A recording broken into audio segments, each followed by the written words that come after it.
Well, we're about to blast off the TKPT, right? So Thomas, was it Thomas? I never can pronounce his last name, but Caribbean Poker Tour, about to blast off that. Enjoying the beach, having some fun by the pool. Hopefully win some money in the process, see what happens. Coming here was the perfect timing for Texas, of all places, to be cold.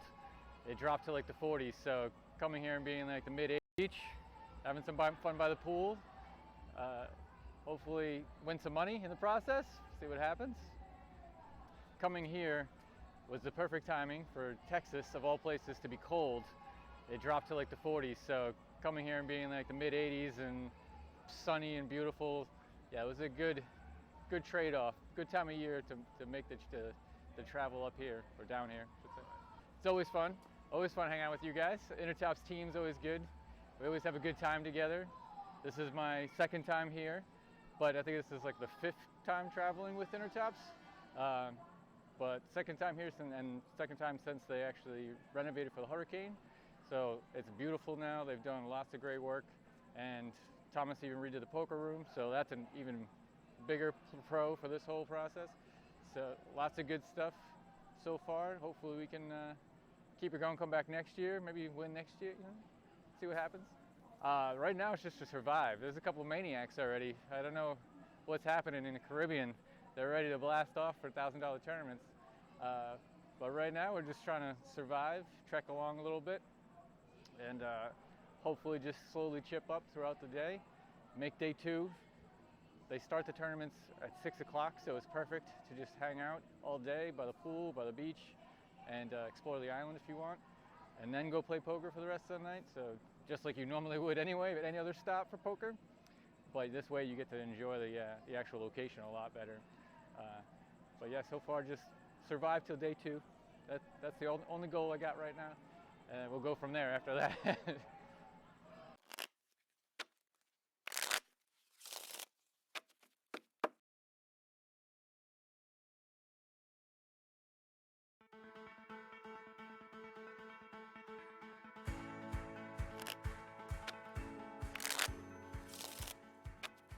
Finally, we have arrived in St. Martin. We actually arrived 2 days ago, but we've finally settled in. Players arrived on the same day, and I played day 1 it was, right? And from 4 of the participants, or the qualifiers, we have 3 that actually bagged some chips, and we'll be playing day 2, which it's gonna start tomorrow evening at 6. So what we like to do when we're at different locations is to also show the qualifiers the area a little bit, and since we know St. Martin from the 3 previous events, we take them for small excursions around the island, for instance like in St. Martin, and today we're visiting Philipsburg, which is the capital of St. Martin, or the Dutch side. So we're taking an afternoon, showing them around, having a couple of drinks. We'll maybe even go for lunch and do some of the great shopping that's available here. So one of the main benefits of TK Poker Tour that Thomas Kremser is organizing is that he likes to put the start of the tournaments later in the afternoon. And since our packages involve that you can actually take a partner or a friend with you, everybody has the opportunity to enjoy, in this case, St. Martin during the days, in the mornings, going to the beach, visiting Philipsburg like we do today, but just having like a semi-vacation and semi-poker travel, which we really enjoy to be able to offer the poker players. It's a cooperation between the organizer and us, and it fits our schedule very good. So tonight we have 1 day B, and we have 1 qualifier that will start today. We might have a guest player as well, being then me. We'll see about that. But yeah, the day-to-day form shows if I'm going to play today or not. Yeah.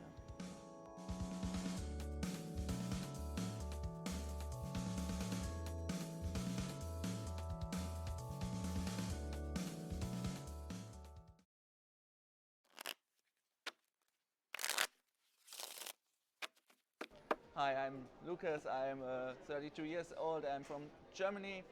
and I'm here with my girlfriend. I've been here 3 times for playing poker and 1 time for cruise, only for 1 day. Yeah, but I can say that I love the island here. I play a lot of intertops. I play the daily tournaments, but I also play the satellites for the live events. And yes, I win the seat or the package, and I beat Tim O'Keefe, the other guy from intertops. He's a great player, and it's so fun to play against him. It's cool, yeah.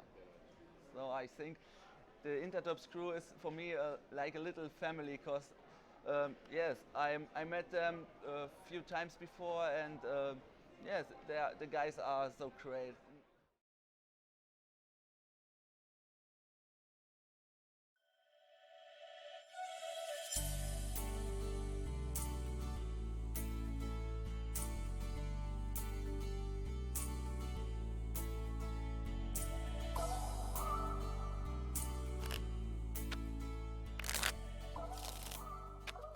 I'm Hadar Merhav. I'm a surgeon working out of Israel. I run a transplantation program, livers and kidneys. I've been playing poker for probably the last 3 years in a more serious manner, and that's it. Well, the reason I play on intertops is because it's accessible. I find it to be very reasonable for my money, as they say. I found the satellite for this tournament by chance, because it was there. So I started from the $1.10, climbed up to the second stage, which was, if I recall, very easy because there were not too many participants, and then to the third stage, which I think had a $100 more or less entry fee, but for me, of course, was free, and I won it. So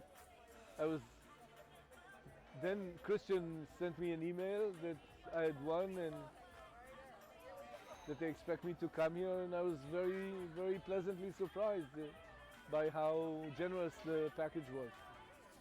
The resort is very nice. The food is good. The team here, the intertop team, really, I think, went out of their way to make me and everybody else feel very comfortable and happy, and I couldn't be happier with what I got. Of course, I didn't do very well at the tables, but that's the way the cards play. Well, I mean, I think this experience was very rewarding in both a literal and figurative sense, and I'll certainly try to go again. I know that they do these tournaments here again in March, and as a recurring thing, so we'll try for it again. Hopefully next time I'll do a little bit better on the tables and make some money also. This is a great place to bring a partner, so hopefully that will happen too if I make it again on one of the satellites.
It is Monday, and I'm talking to Eduardo da Rocha, my Brazilian friend that I got to know in Felden last year.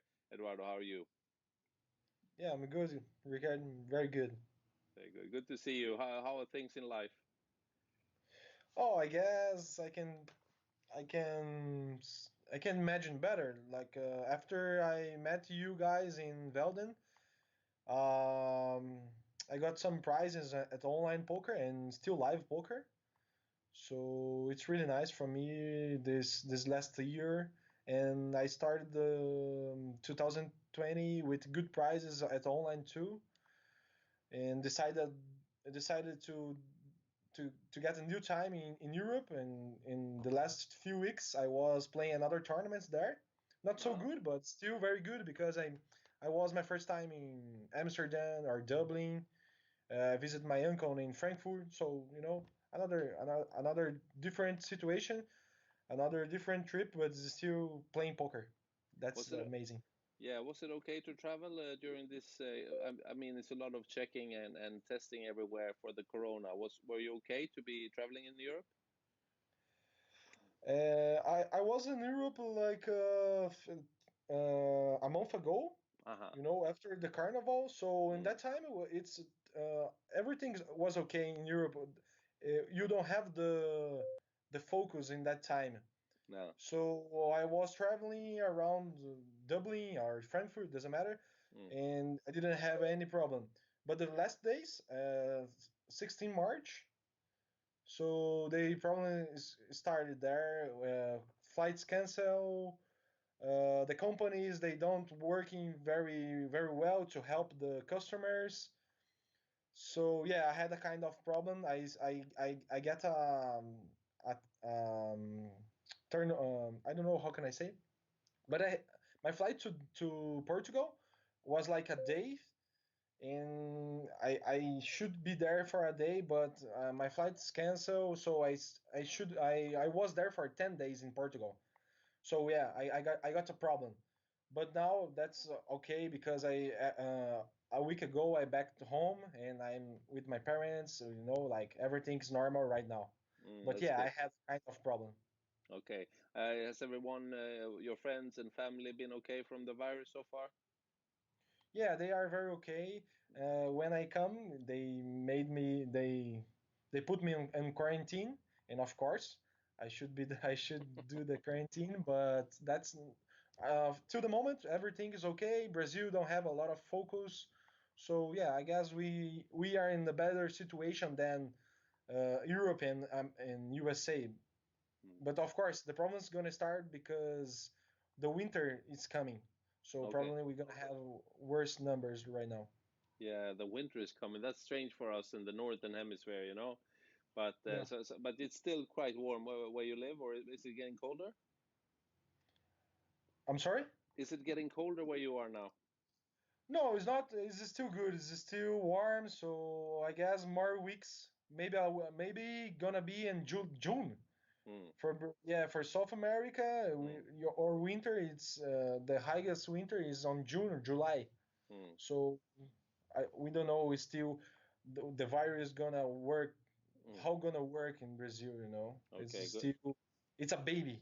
Yeah, of It's a baby. course. Yeah, I really wish you good luck. I'm Swedish, you know. I'm in Sweden, and Sweden has been dealing with it quite well, I think. So far, it's been okay compared to many other countries that's had a lot of problems.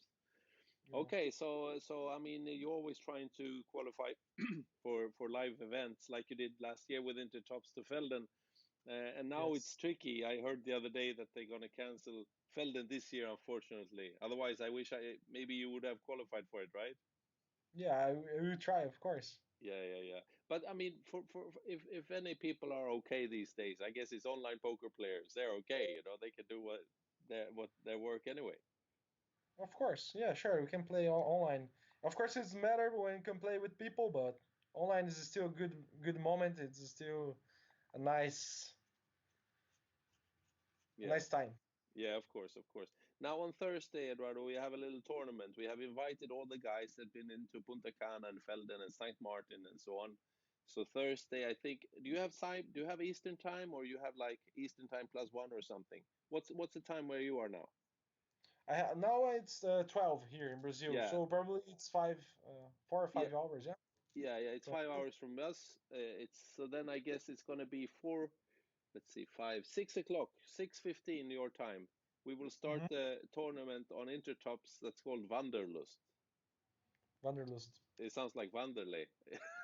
Wanderlust is it's about the lust for walking, I think, in German, Uh-huh.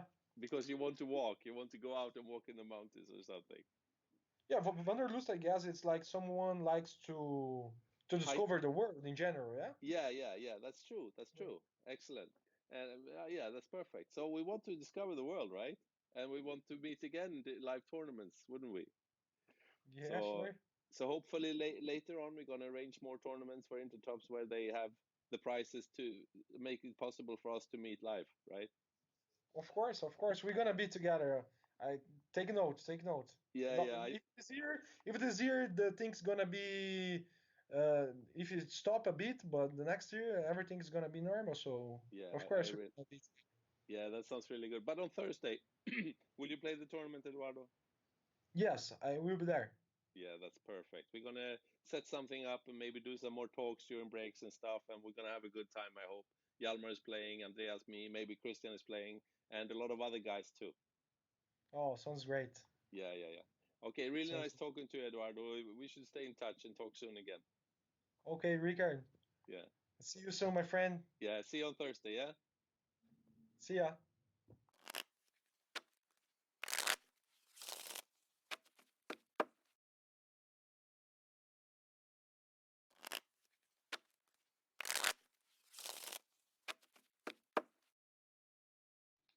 So this is Ricard from Intertops talking to Lucas Walster, who I met in St. Martin in November. How are you, Lucas?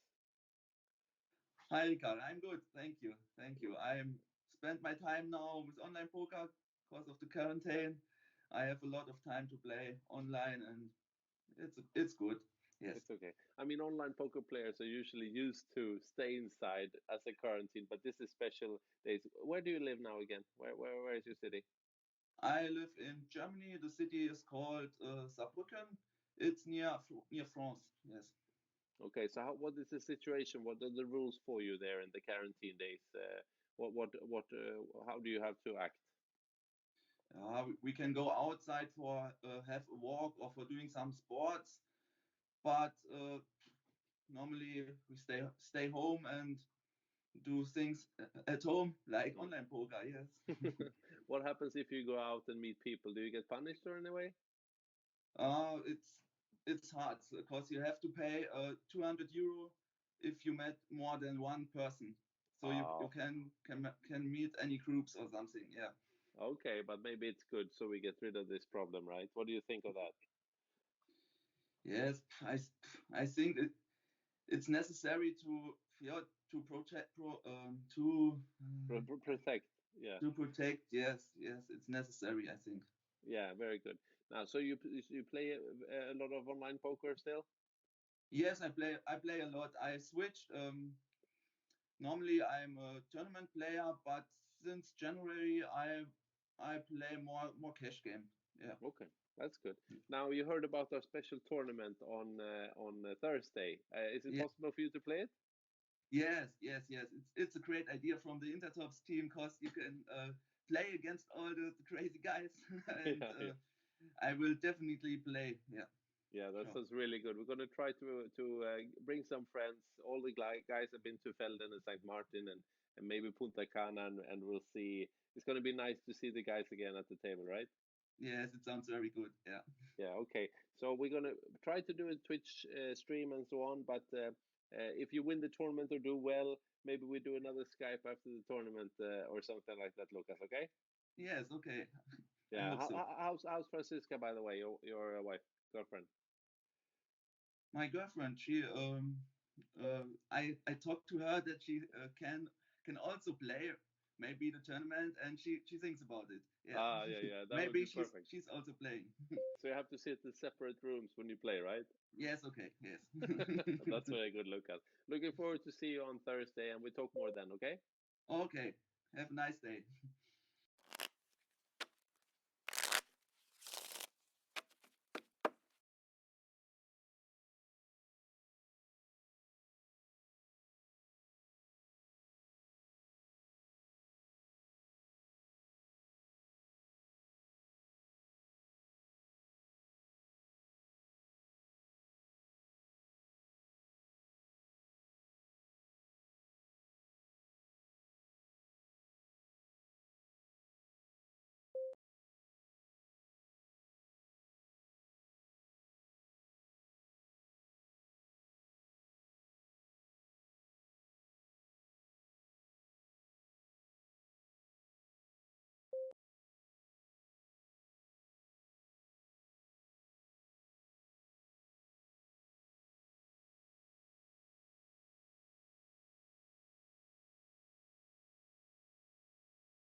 So this is Ricard from Intertops talking to Lucas Walster, who I met in St. Martin in November. How are you, Lucas? Hi, Ricard. I'm good. Thank you. Thank you. I spent my time now with online poker because of the quarantine. I have a lot of time to play online, and it's good. Yes. It's okay. I mean, online poker players are usually used to stay inside as a quarantine, but this is special days. Where do you live now again? Where is your city? I live in Germany. The city is called Saarbrücken. It's near France. Yes. Okay, so what is the situation? What are the rules for you there in the quarantine days? How do you have to act?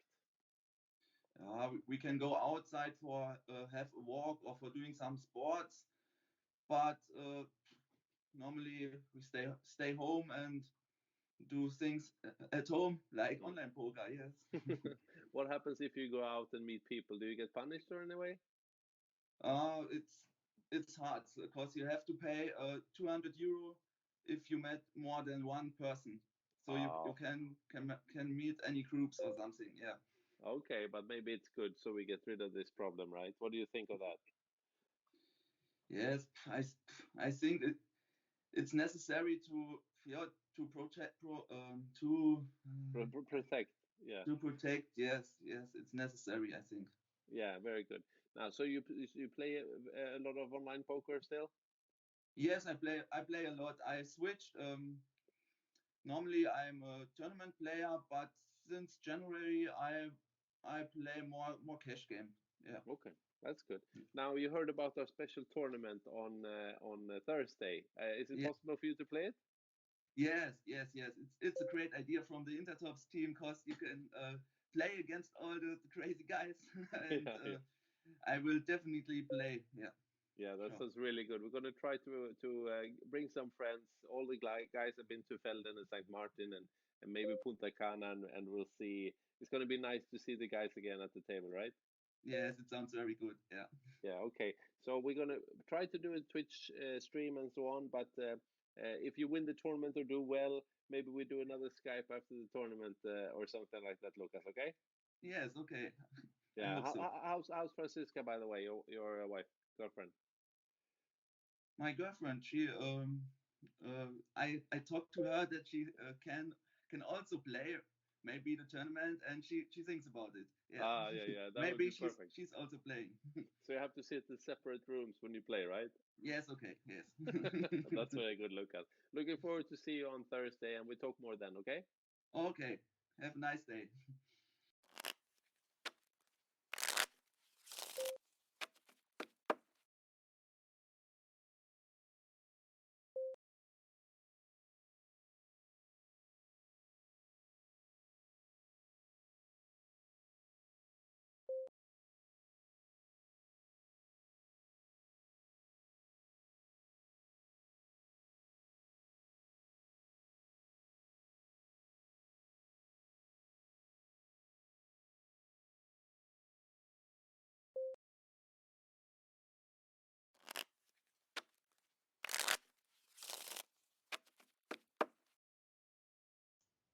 It is the end of April soon, and we're looking forward to another week. I'm talking to Intertop's poker manager, Hjalmar Lettin. Hjalmar, how are you? Yeah, I'm very good, thank you. Sitting at home, been doing that for the last 7 weeks, I think, maybe 8 already. But no, I'm doing good. Enjoying the time at home, actually. What are the rules and restrictions in Salzburg, where you live? Well, restrictions are getting like they're lowering the restrictions now, but for a couple of weeks they've actually had that you are allowed to go out, you're allowed to go and do your grocery shoppings.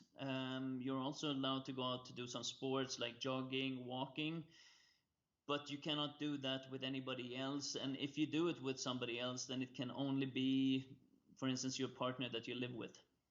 So it's been quite heavy restrictions for being like what I would call a European country, but without having so many cases of sick people. So yeah, it's something they did right, and they did it quite early.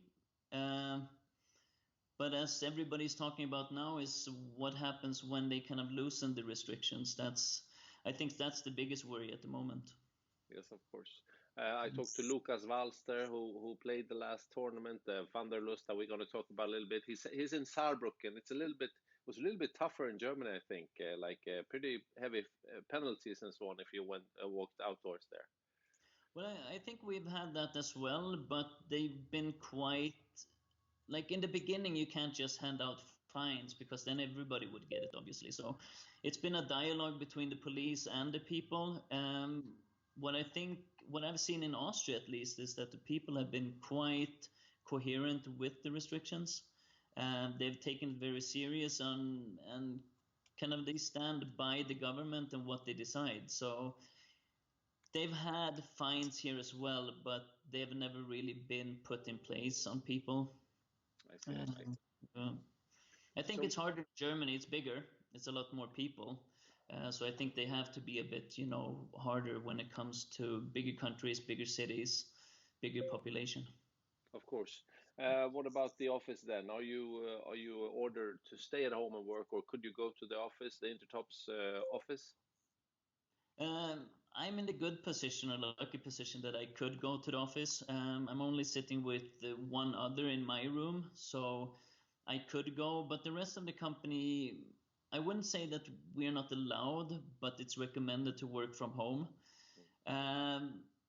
But our company, and this doesn't come from me, it comes from the top. They were very quick to adapt to this situation. And when this became really like the security thing, how do you say, like it became the topic that we're closing down Austria, top management decided to buy laptops for everybody in the company and enabling them to work from home. So within a week's time, we had around 180 people working from home. Oh my God, that's a lot. But at the same time, for a lot of companies, not everyone is able to work from home as you are. I mean, most of our correspondence is over the internet, right? Yeah. I mean, no, of course, people are not able to work from home, and we're in the really lucky position that we can. And we made the most out of it also, I think, and that's why I'm really happy about the company and what they did for us and for my colleagues. Nobody lost their jobs. Nobody had to go on any, kind of leave. Everything continued as normal as it could be, but from at home then. Which has also helped a lot of, people in the company that have kids, because all the schools closed down here. So kids were home and parents needed to be home. This way they could kind of combine the two. Obviously a little bit difficult for the people working in support, but still doable. So no, I'm really happy about what the company did for us and my colleagues. And we should feel lucky for the job we have and the way it's been handled. Yeah, very good. So unfortunately, I mean, all the plans were to continue to do the packages, go with online qualifiers to live events. Which events has been cancelled, Elmar? Well, for 2020, all the events have been cancelled. It was first they cancelled the St. Martin event, which was expected. Then we had the hopes that Felden would happen again. That got cancelled also. And when Felden got cancelled, and that was about a month ago, we kind of made a decision internally that we will, even if the events would take place, we will cancel our packages, because it's too unsure if it's going to happen or if anybody's even going to take the risk to organize an event, because it could be a massive cost for that person or that organization. So now we've canceled everything for 2020. Instead, looking into the possibilities of doing something more fun online then for our players and for the people that have been frequently playing our live event satellites. Yeah, so we had one, we call it Wanderlust, is the nice name for it. Just a few weeks ago, it was a really good event, $1,000 guarantee. Were you happy with the the people that came there, the amount of players and so on? Yeah. I mean, this idea actually came from you and your colleague. Yeah. And it was set up in cooperation, I think, with Christian. The name was brought forward in the interviews and everything, that you guys brought the old players or the old qualifiers together was really a nice and fun initiative. And the tournament was actually really, really fun to play. It was fun to see everybody coming together, and even if we didn't have any Zoom or Skype videos, everybody was chatting along in the group. Now it was a fun event. For sure, and we also had some good results there. Was it who was the one that finished first in the best spot out of the Intertop's friends from the live event players? Well, I think it was Lucas from Germany, Bugs Bunny. I think he came in third place, closely followed by your colleague Andreas, who's quite a newbie in poker, but showed everybody on the poker tables that he had some good, cool moves. Yeah. Yeah. No, those and yourself. Yeah, but that's just a bonus on top of everything. Have to give credit to the other guys. They play. I do it for fun. It's good fun, but not as serious maybe. No. But it's fun to play every now and then, and good to have some guys on the final table, of course. It was really fun to follow it all the way through. And what's up on the menu now? We have a tournament on Saturday, right? Tell me about it. Yeah, we since the first Vandalus tournament was such, in my view, like opinion, very successful. We thought, let's do a spin-off on this and see where we can actually take it with now when everybody is kind of forced to stay at home. So we thought we'll bump the price guarantee a little bit to 4,500. Obviously a little bit of a higher buy-in, but we're trying to gather all the players again like we did the last time, and yeah, just have a spin-off on the first one and see where we can take this. If we can take this to another level, then we'll definitely continue with it. If it's going to be more guaranteed in the future, I don't know, but at least at this level, if we can make it like reach the guarantee on Saturday, we'll do the more in the coming weeks. Yeah, that sounds good. I mean, some of the players even say, I talked to some of the American players who said that it's kind of a second poker boom because there's nothing else to bet on, there's nothing else to do. People are sitting at home, so to be able to play poker is a privilege. Yeah, no, we have seen the same at Intertops, obviously. I mean, the sports book had to cancel almost everything uh, at the what was it, mid-March, I think, 10th, 12th of March, everything kind of closed down. All the bigger events in the US got canceled. All the leagues in Europe and the US got canceled. Even, the draft got canceled. It was made online, but, not live. So, yeah, very few things to bet on. And sportsbook people found a new home in poker, obviously. Yeah, Yeah. that's very nice. That's very nice. So it's good to do this and a little bit of promotion. It was so nice to talk to Hussein, Akash, Alexander, Eduardo, Lucas, all these guys that we met before on the live events. And hopefully, I mean, do you think maybe in the end of 2020 there will be a live event where we can go again, or do we have to wait to next year? I think we're gonna have to wait until next year to be, if I'm, painfully honest. I think next year is gonna be the earliest where we can actually see a good big live event. We travel quite a lot, you inclusively, and we meet a lot of people, and some people you only think you're gonna meet once. You have a good time, you talk to them, and this is what kind of the impression I had a lot of times with the players that we have to our live events. However, it's reoccurring that we meet them, we see them online, we see them at future, like more events than only one, and you build this small community, which was really fun to see, and to talk to them.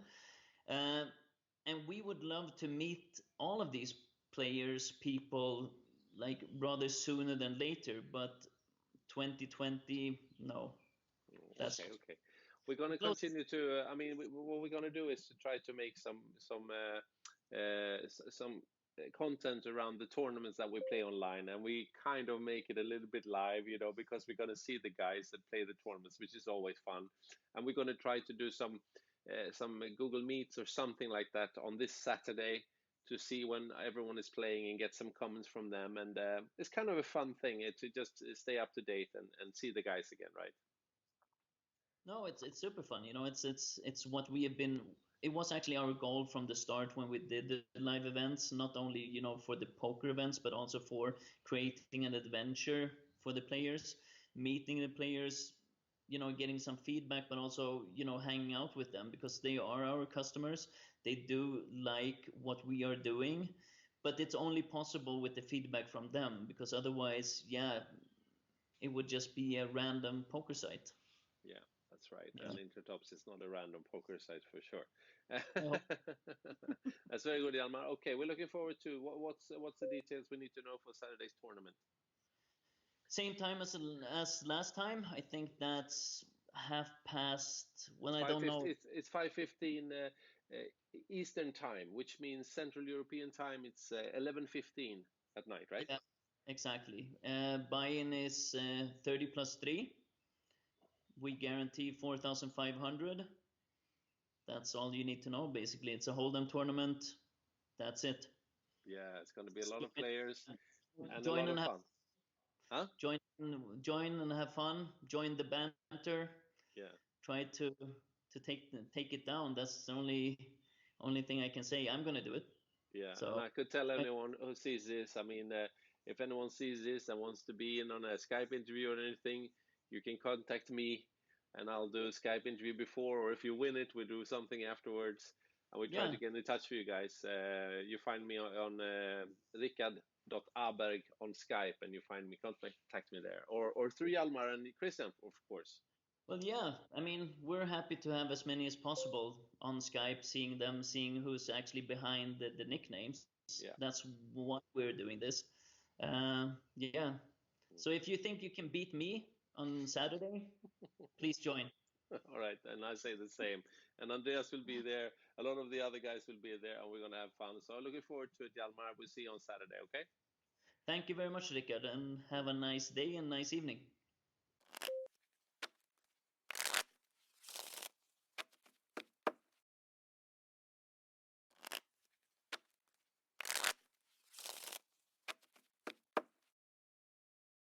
So it's back to another Intertops talk with Hussein Saivan. How do you say your name, Hussein? Sajwani. Sajwani. Thank you. Yeah, a lot of people think it's like Hispanic. So like when you see the name Jose, I don't know if you heard the name Jose, Yeah. it's Jose, and people, it's not Jose, it's Jose, but the J in my name is just a J. yeah, that's good. How are you?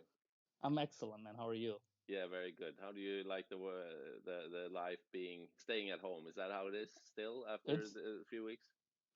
Yeah, it's still like that. It's getting a little better. Not in my state specifically. Illinois is keeping it locked down until the end of May. But today and yesterday, some of the states did reopen. So, it's going to be interesting to see how the dynamics change because, states here sort of work independently, than the government or the federal government. So, it'd be interesting to see, one state is completely open now and the state next to it is shut down and people traveling between them, and it might turn into a shit show. But, I'm staying home and, as an online poker player, it's just another day. Yeah, of course. Yeah, we were in touch just a few weeks ago and we had the first Wanderlust with Intertops where we had gathered some friends, some old IRL friends that we met on live tournaments. What did you think of the tournament? Oh, it was so much fun. I was so excited to keep firing multiple bullets. Usually I'm like conservative. I'm like,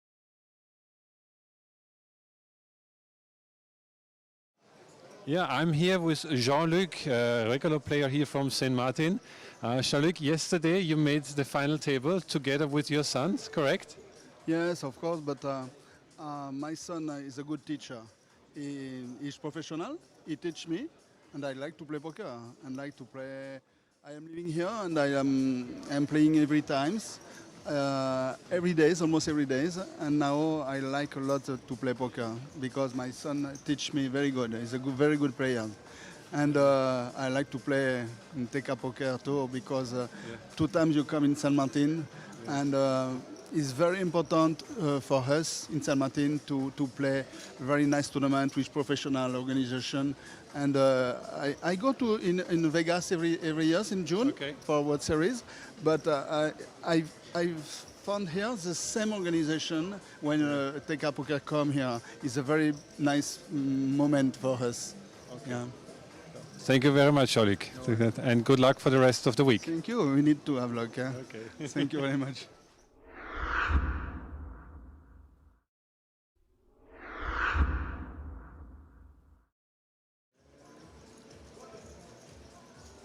My name's Chris Perkins from Pittsburgh, Pennsylvania. I qualified for the main event through Intertops Poker. Since I've been here, I haven't done a lot of excursions yet. We've kind of just been hanging out at the beach, drinking, having a good time. Tomorrow we're going to be doing some zip lining, which should be interesting, and then we're going to finish off day 2 and hopefully make it to the final table on Saturday. So yeah, here's to us. Good luck.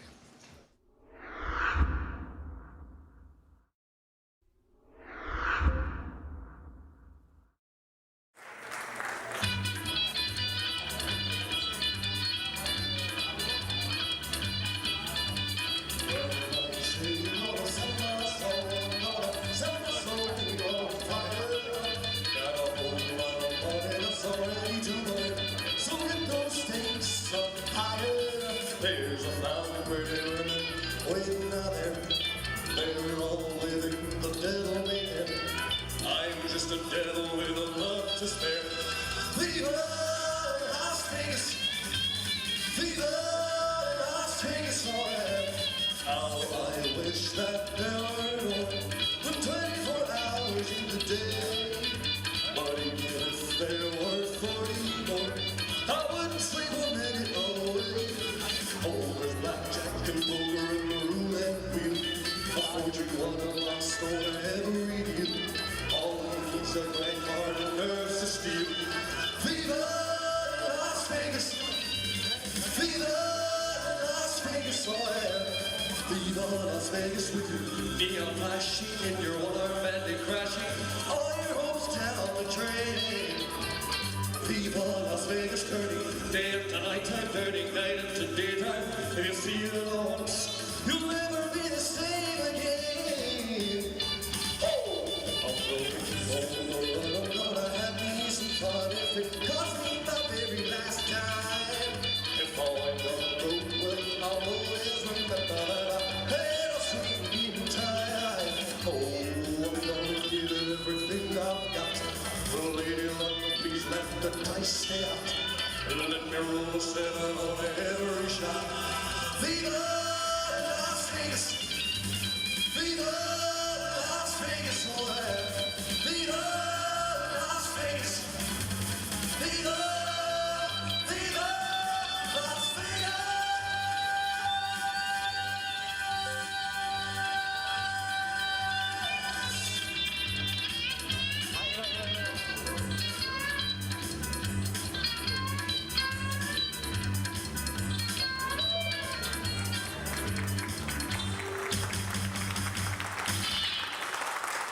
The Casino dancers, ladies and gentlemen.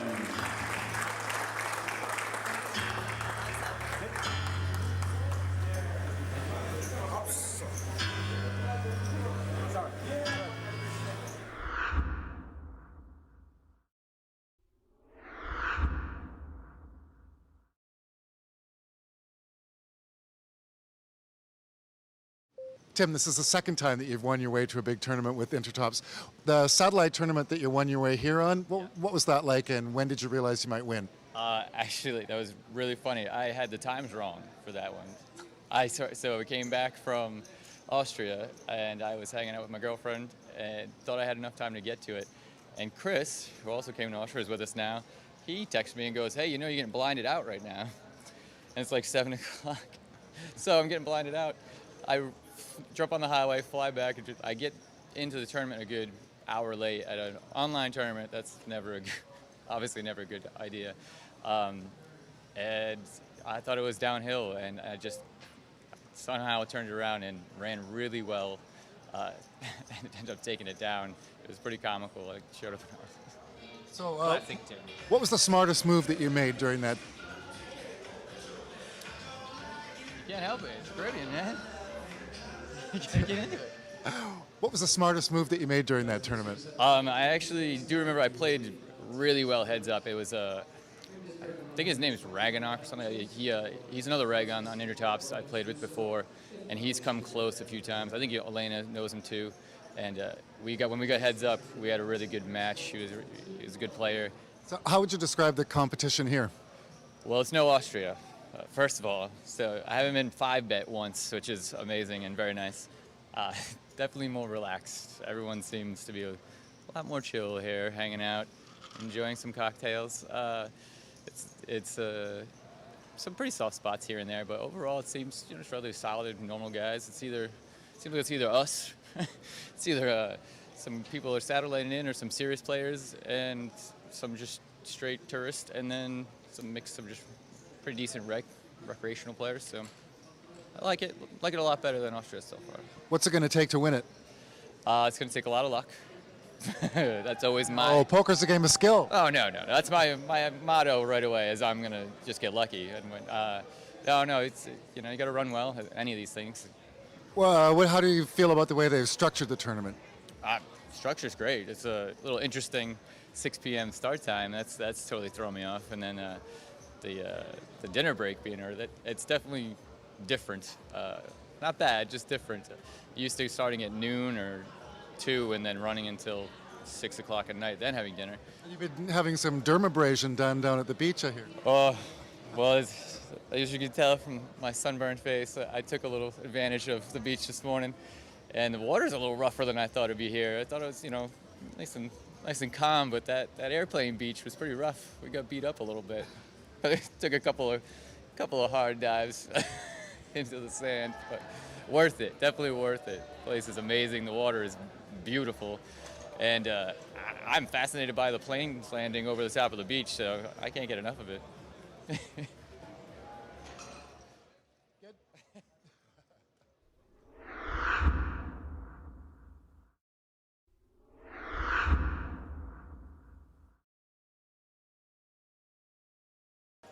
To make a tournament happen, it takes a lot of people to help. One of the most important one is the one I'm going to visit now in his office. His name is Ramsey, and he is responsible for all the techniques, and he's a very important person. Hello, Ramsey, baby. How are you doing? Good, wonderful. I decided to make a visit in your office. Welcome. Which is really incredible. I don't know how you do this. There are so many buttons and wires, but you are the man of the light and the man of the sound and the man of the electrics. This is your theater here, right? Yes, in a way, and we are very happy to have you here. All of this is for you. You must actually be sad when we come, because when we come, you always have a lot of work. And I know you are here and you're setting everything up, and but you always have a smile still. You have to work that lot.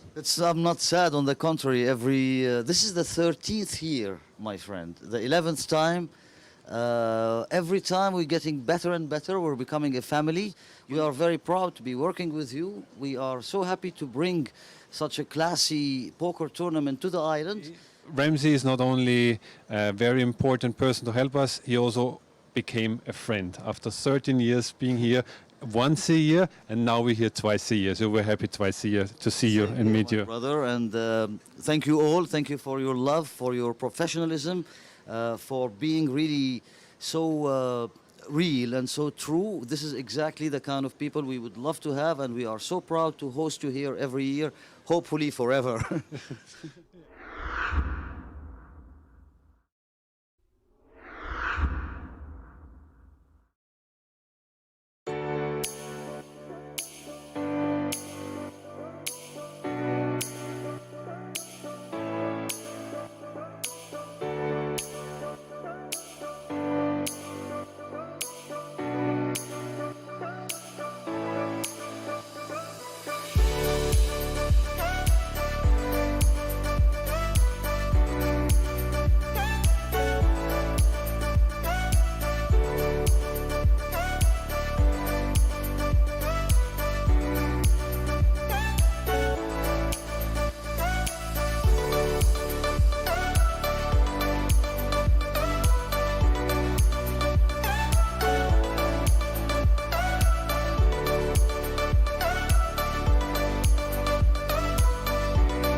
So welcome players, this is day 2 of TKPT in St. Martin. We are here in this lovely poker room with this beautiful atmosphere.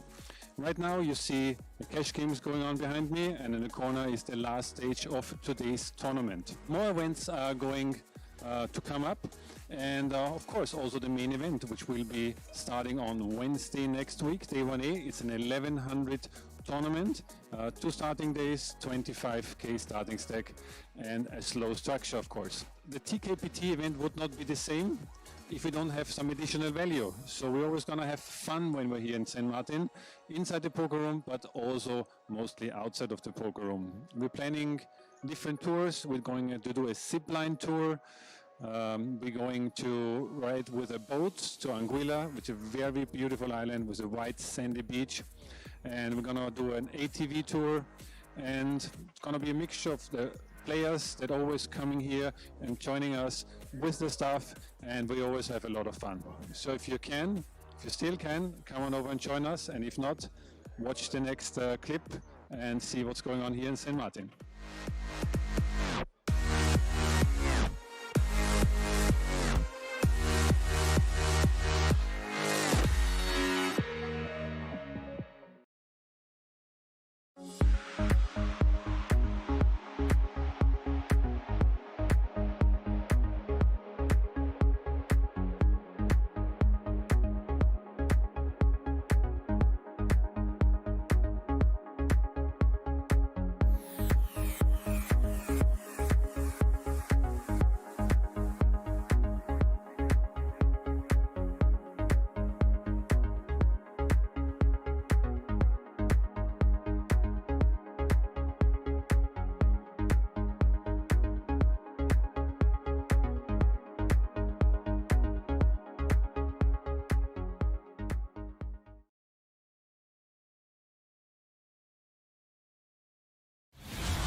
I don't like it. I love it, love it, love it. Uh-oh. So good it hurts. I don't want it. I gotta have it. Uh-oh. When I can't find the words, I just go TKPT, TK Poker Tour. I don't like it. No, I love it. TKPT, TK Poker Tour. I don't like it. No, I love it. I love it.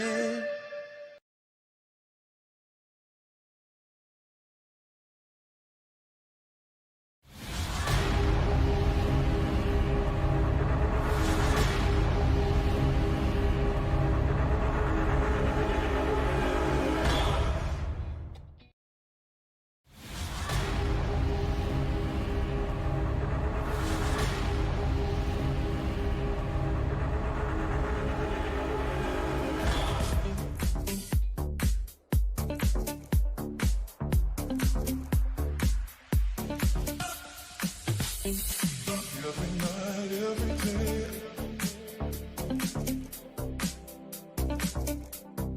there's something to me. You got me fantasizing about your love. Every night, every day,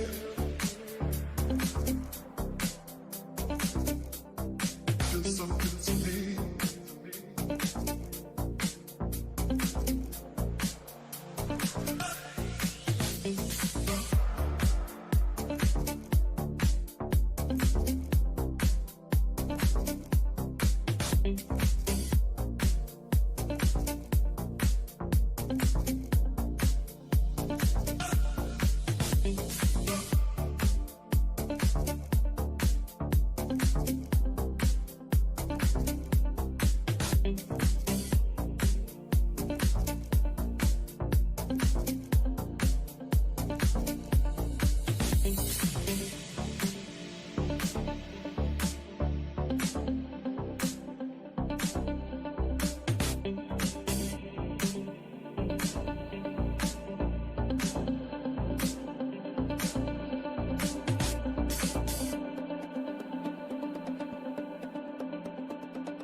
every night, every day.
It's better than sex. Oh my god!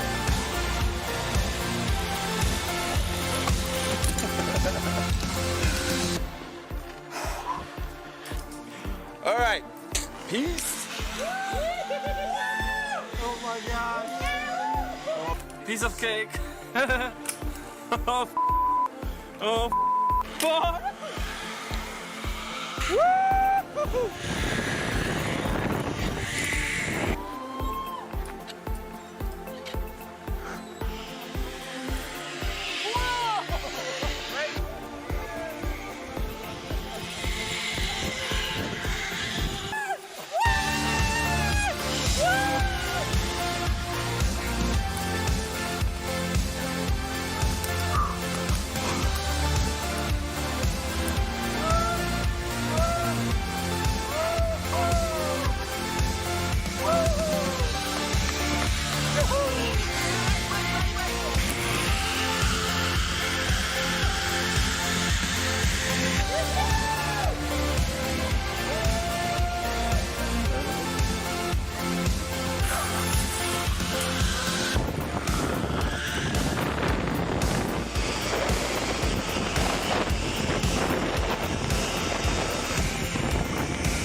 Hello, babe.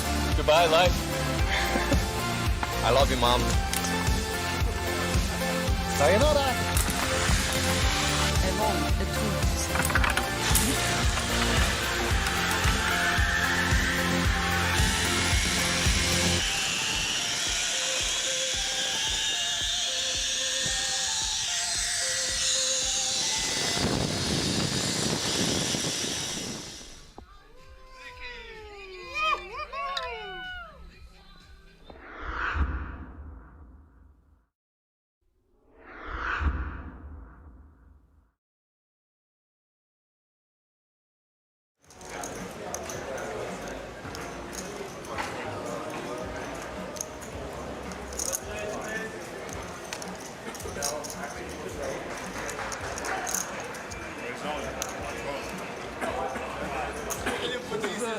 Alright, come on. What can you do? Yes.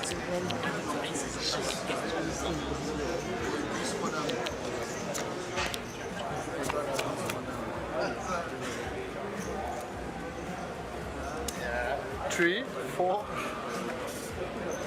4. Give me a 4.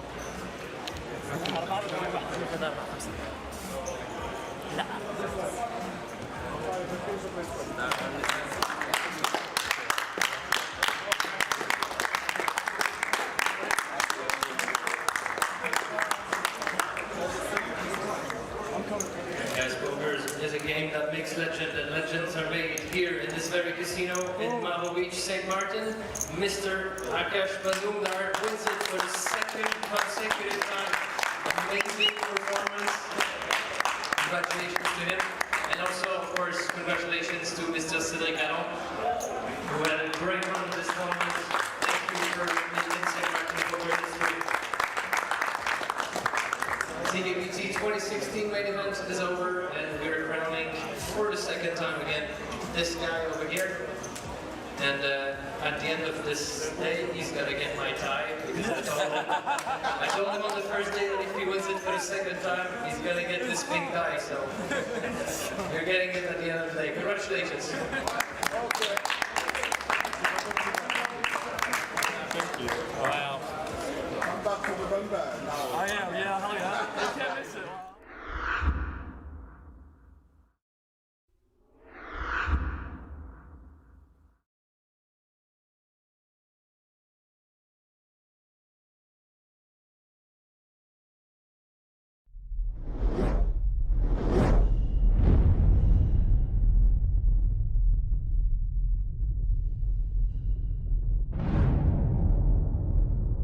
Casino di Lugano appena rinnovato, il 28 di novembre del 2014 siamo stati contentissimi, felici e lieti di riaprire il casino dopo lunghi mesi di ristrutturazione, dove abbiamo ristrutturato e fatto un grosso restyling nelle sale da gioco, restyling che non veniva fatto in questo modo da più di 12 anni, quindi era necessario.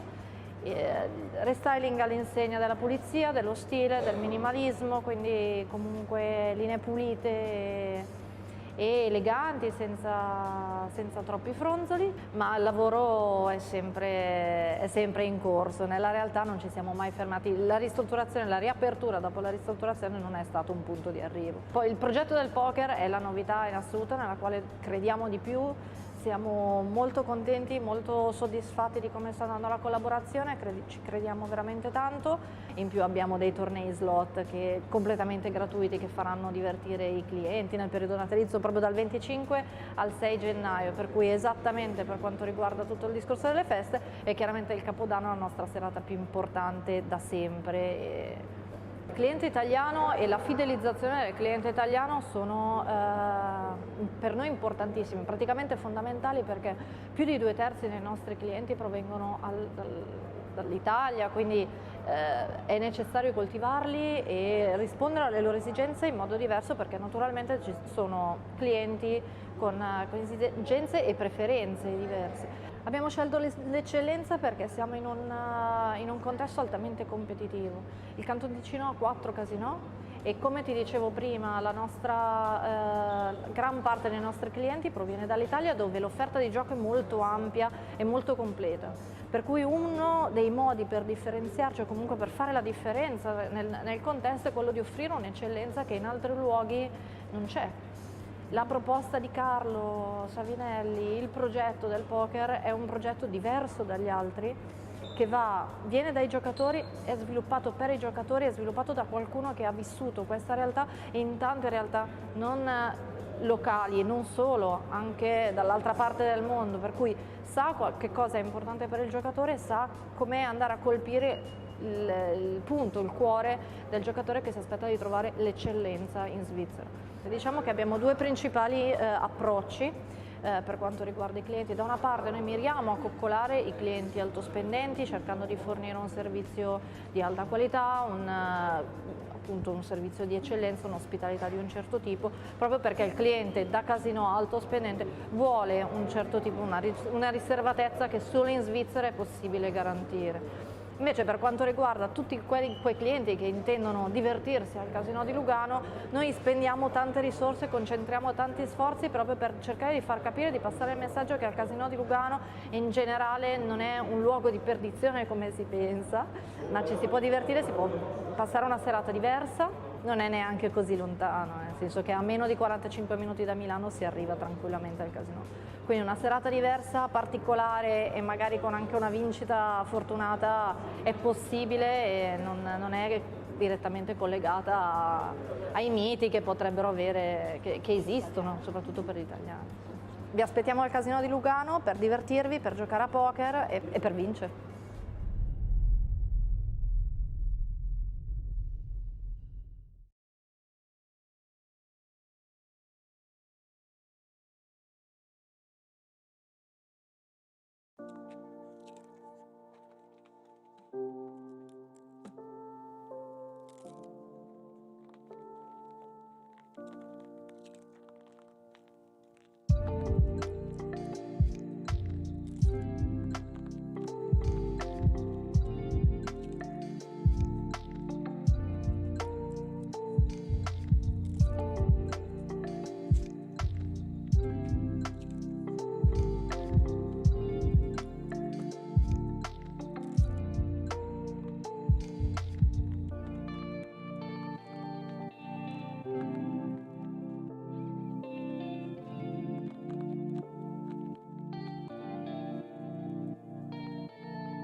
side! Guys, it's better than 6. Oh my god!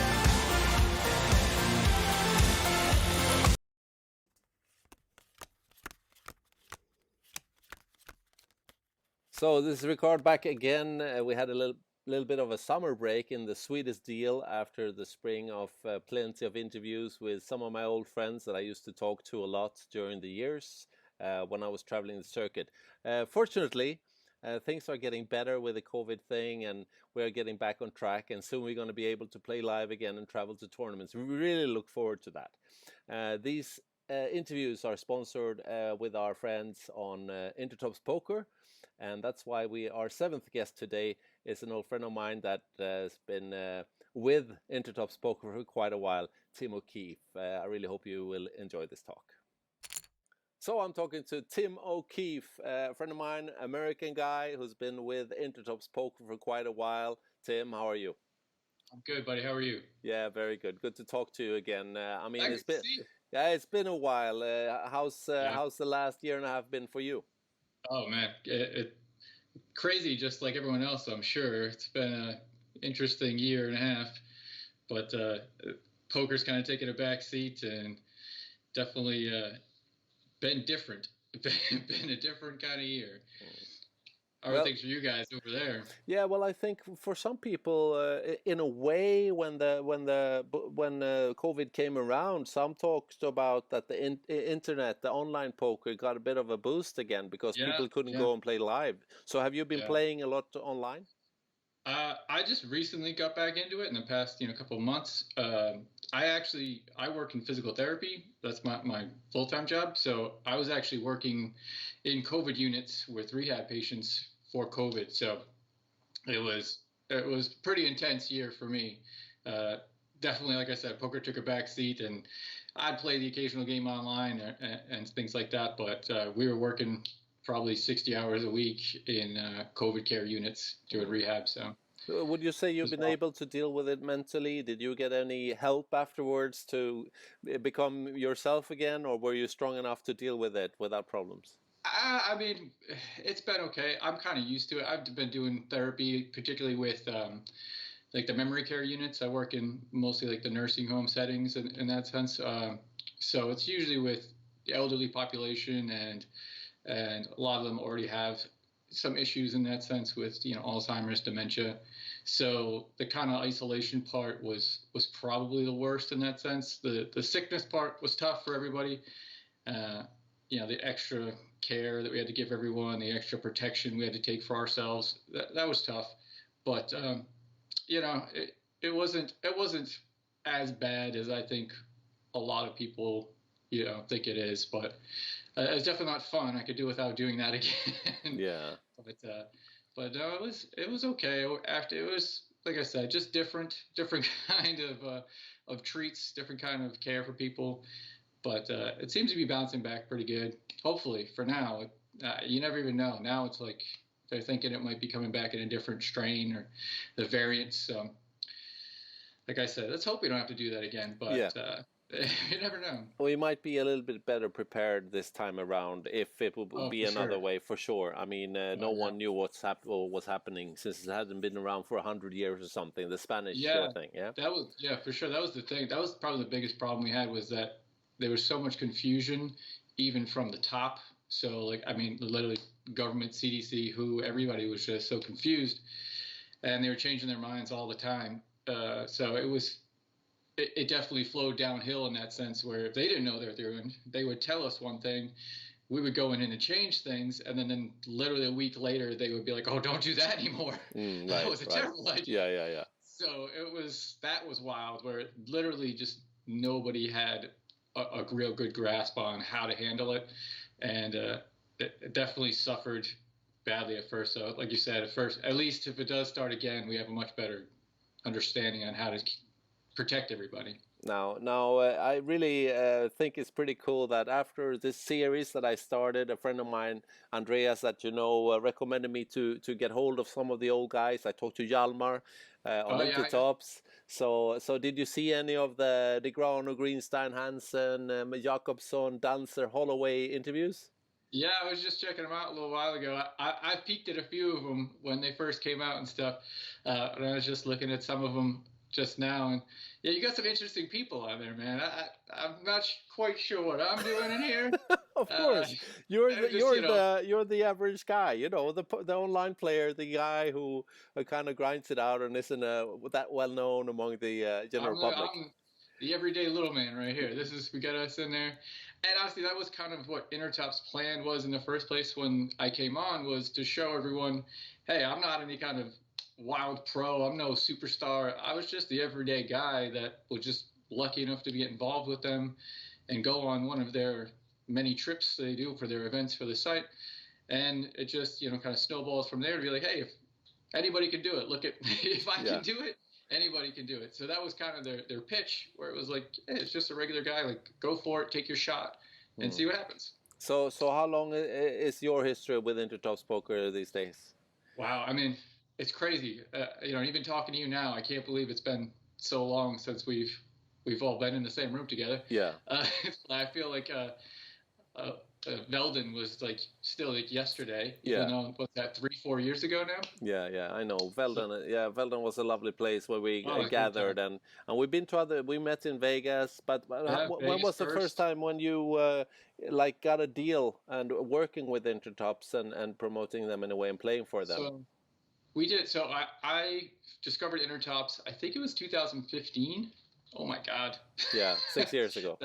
That's crazy. Yeah, so it's been about 6 years ago, and I discovered them online and started playing on the site a lot, and just was doing really well. You know, ran really hot, and actually, like right out the gate, from maybe maybe a month or two playing on the site, I won my first trip from one of the events they do to Seefeld. So it was I went to go to Austria. I'd never been overseas before. It was wild. They're like, yeah, come on, play poker in this tiny ski town on the top of a mountain. I was like, oh, okay, we could do that. So that was 2015, and then it just snowballed from there. Like, went to Seefeld. It was an amazing experience, just absolute great time. And then came back from Seefeld, and like literally that day, jumped back on and won a trip to St. Martin from Intertops again. Like, well, they had like their last event. I just caught it. Like, literally got off the plane, like a 10-hour flight home. We're like, oh, I could probably play some more poker now, right? Straight degenerate, jump back on and win another seat to St. Martin, and that was just epic. We went to St. Martin. It was a blast. We had Larry there. We had Crispy. We had a bunch of regs, bunch of good. I mean, just an absolute blast. A bunch of good people. They had us doing karaoke at one point. It wasn't pretty, but it was good. But that's been Intertop's idea, I think. You could bring a friend or your wife or whatever on the trips, and that's kind of created some kind of group thing that was really sweet, wasn't it? Yeah, it was really sweet, actually, because on that story, when I came back, so I won the first trip to Seefeld. I had just started dating my wife now. So it was literally, we were dating for a month or two, and I won the trip from Seefeld, and she was with me. She was in the house at the time and was like, oh, overseas. She's like, oh, all right, I don't want to go to some ski village.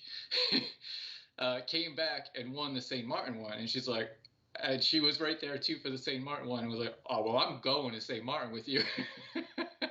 I was like, yeah, that's probably a good choice, you know, if you're going to go to one. She thought that yeah, she thought that you were like the main man, the guy, the guy. Yeah, I looked so good. I was like, this happens all the time. I just was. Yeah, totally pulled her right in. Now she's stuck with me. Yeah, so 6 years later, and you're looking forward to coming out of this bubble and maybe go to some new events with Intertops, right? Yeah, I've been so fortunate. I mean, we started a Discord on. I was talking about someone the other day, and it was wild to think we did St. Martin twice. We did Seefeld twice. I've done Veldon once, and then Vegas like three.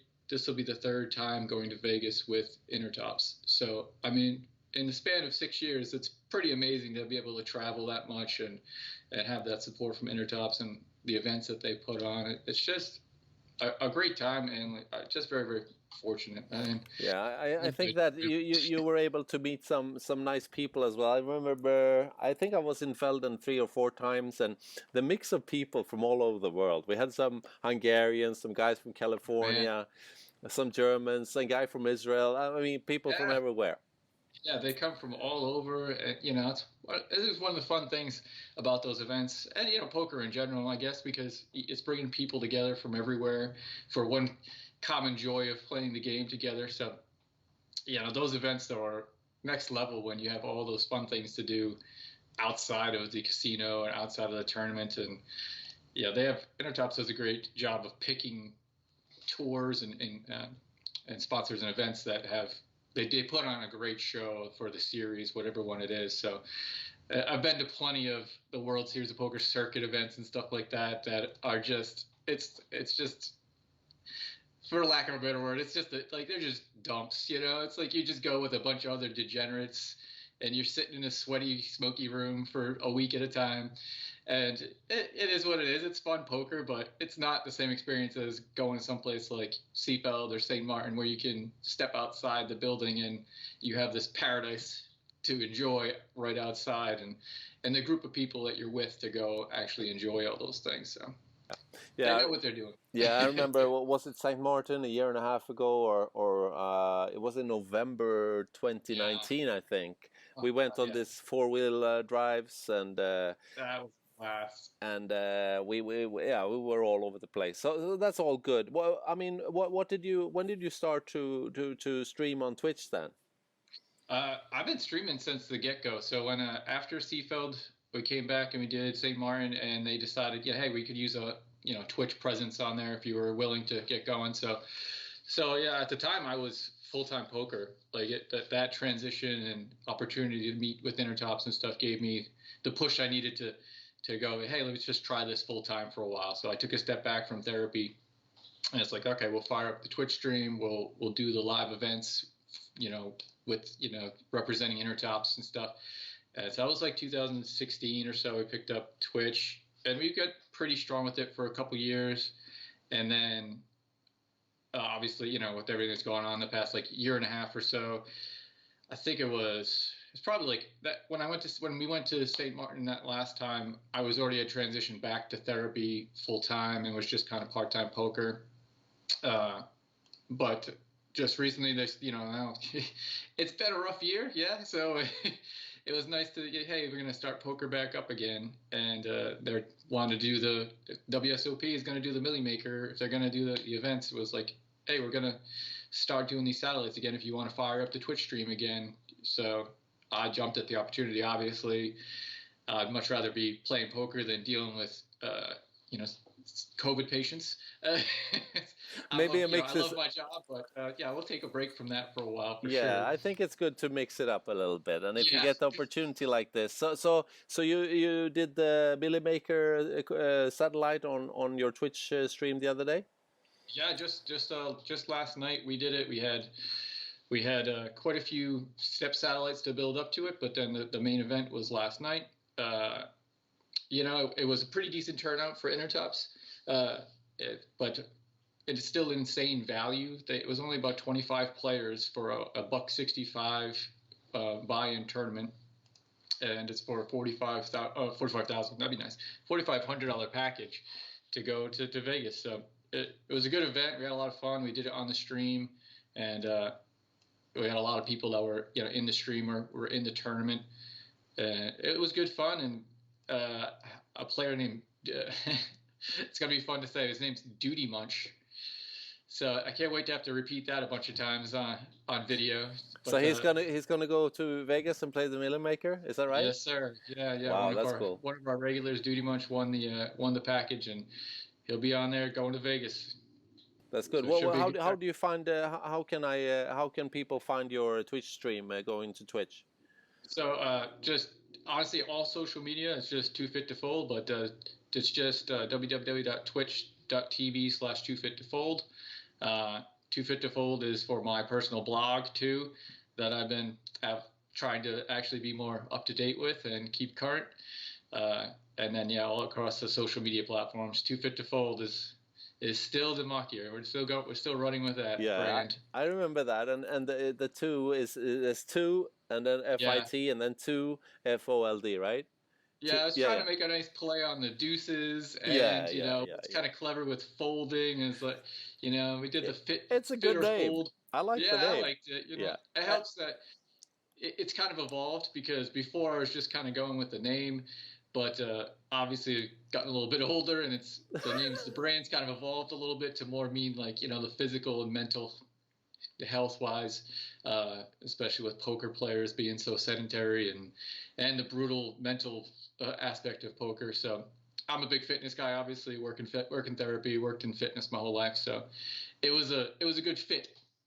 Do you still work out as much? Because I remember you had like a body to, how do you say that in English? A body to be envy of. Oh, right. Envious of. Huh? I still try. Yeah. I'm definitely sticking to the routine. We had to shift gears a little bit with COVID, obviously, but we have the whole garage gym set up now. So the garage is full of equipment. No more trips to the gym for us. We get to go out into the front of the house and get a good workout in, and don't have to deal with any other people using my equipment. It's all for us. Okay, so do you know if there will be on Intertops any more satellites and stuff further down the road? I really hope so. It's kind of up in the air right now. I think they were kind of just waiting to see how it would go, given the COVID issues, obviously, because I know a lot of overseas, you guys are still restricted to even travel into the States. So I think a lot of people are still hesitant with that. I know they will eventually. It's just kind of waiting on COVID again, unfortunately. But I think we had a good turnout last night for the Intertops. Like I said, I think it'd be a good idea. You're getting a lot of people from the States to play that event anyway. So, if we can get another decent run, hopefully get at least one more out there for Vegas. But in the future, I'd love to go back to St. Martin with you. I'm always looking forward to that. And whether it's I heard something about there might be something, but it's too early to tell, because it might be something similar when we come closing in on the winter for us living in the northern hemisphere, and maybe that would be a good aim to go for after the World Series to aim for maybe St. Martin or similar. Yeah, well, St. Martin was always a blast. That last one with the ATVs and everything that went on. I mean, that was they put on such a good show. I mean, that was TKPT, right? Or was that WSOP? No, that was the TKPT, yeah.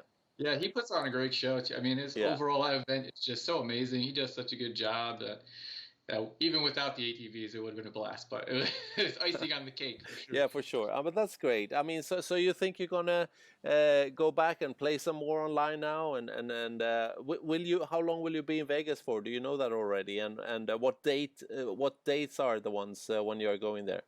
So far, it's back to being a more domesticated full-time employee type stuff. But we're going to take the week of, it's the 8th to the 12th, the 13th of October are the dates for the Millie Maker.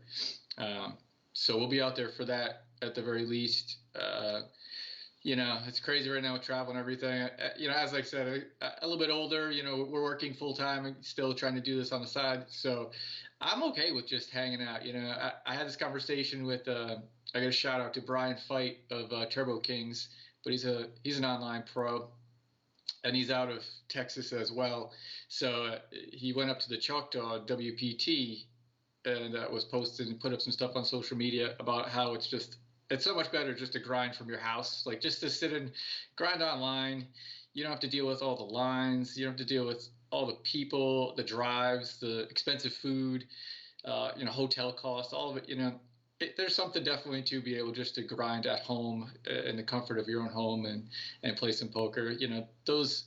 I think Intertops has it right, with the events that they put on.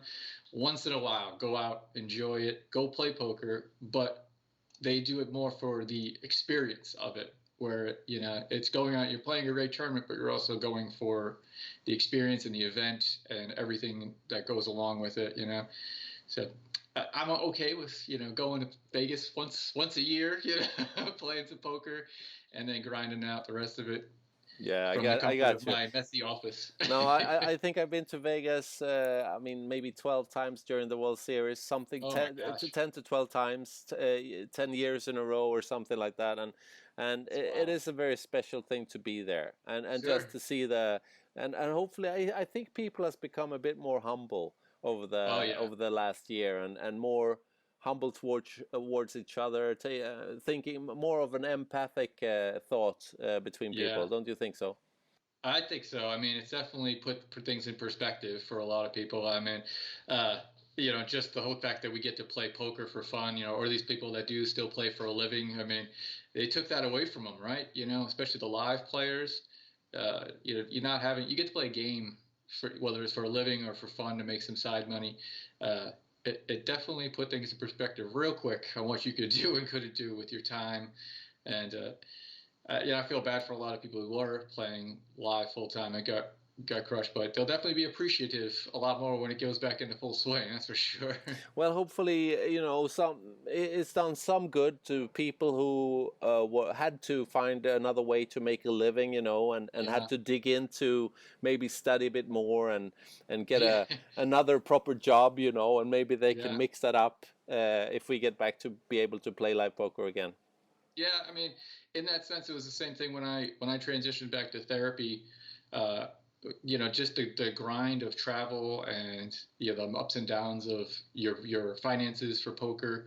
It was very tough to do and have family life at the same time. It's a very hard balance. That's part of the reason I transitioned away from the live stuff in general anyway. And going back to work, I was very fortunate to meet with Intertops because I already had a good career, to fall back on.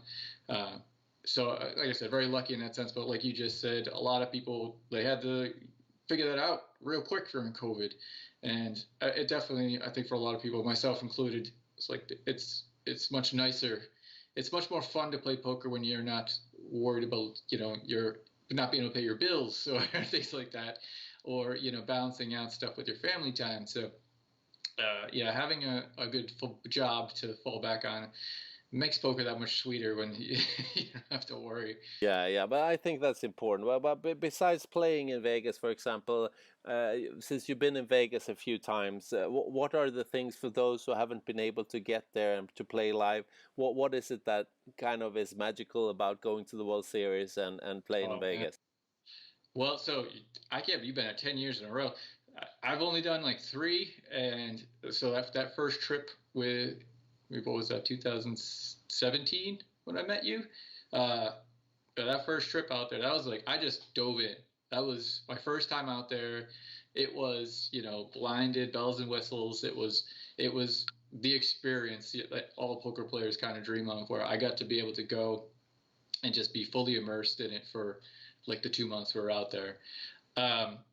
I think as a degenerate poker player, you don't take advantage of so much of the stuff that's out there because there's so much poker, and you just want to win, and you just want your name up in lights in there. You're searching for that super score.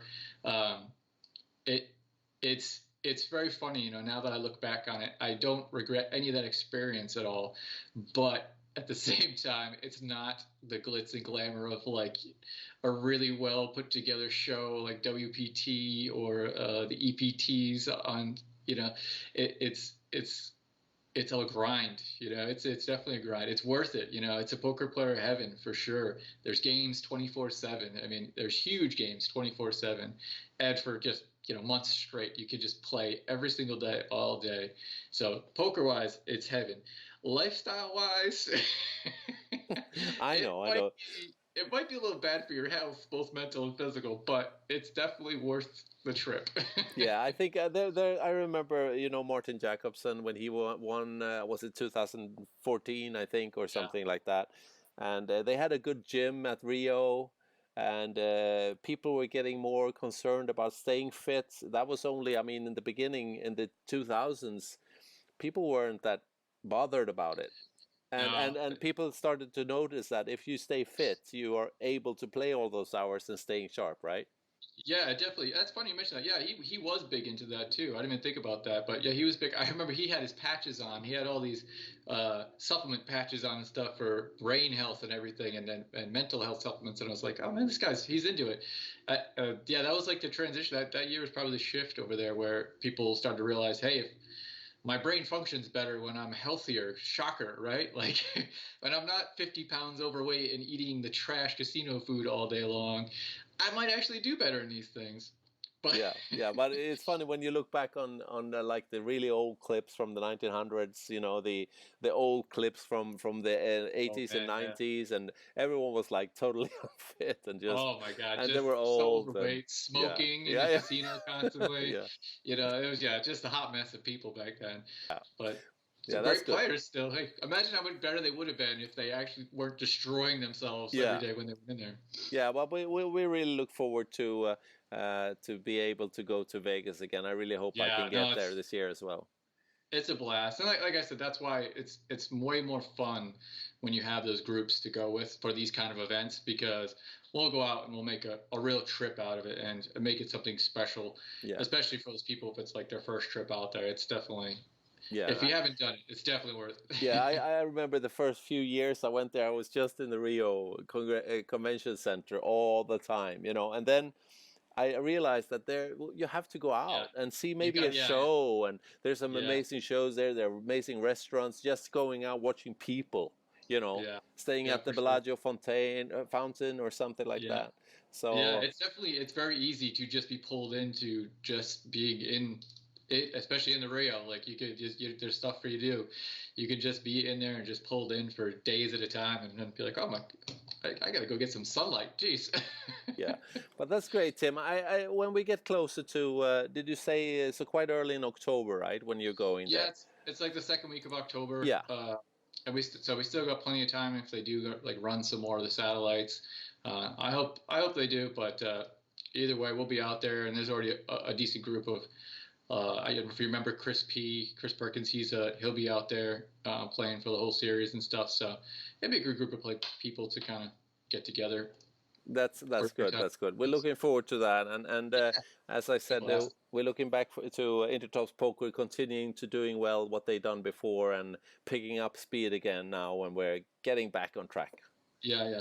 Fingers crossed. We could just everybody stay healthy for a few more months. We could get back to normal and hopefully get back to these events, because I know I'm missing them. I'm missing the beach. I know that one. That's great. Okay, Tim, it was really nice talking to you, and let's have a new talk when we get closer to the trip, and we'll see if some other guys comes along, and maybe we'll be a group over there eventually. That sounds great, man. Okay. I look forward to it. Yeah, take care, and we'll talk soon again. All right, bye-bye. Yeah, that was the talk with Tim O'Keefe. I really enjoyed it.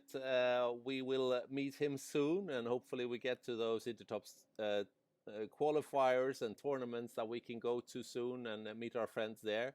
And we know that Tim is going to go to the World Series this year. We're going to follow him closely. Maybe we will get there as well. I hope so. Thank you for watching, and thanks again to Intertops Poker for making this series available for all you guys there. Talk to you soon again.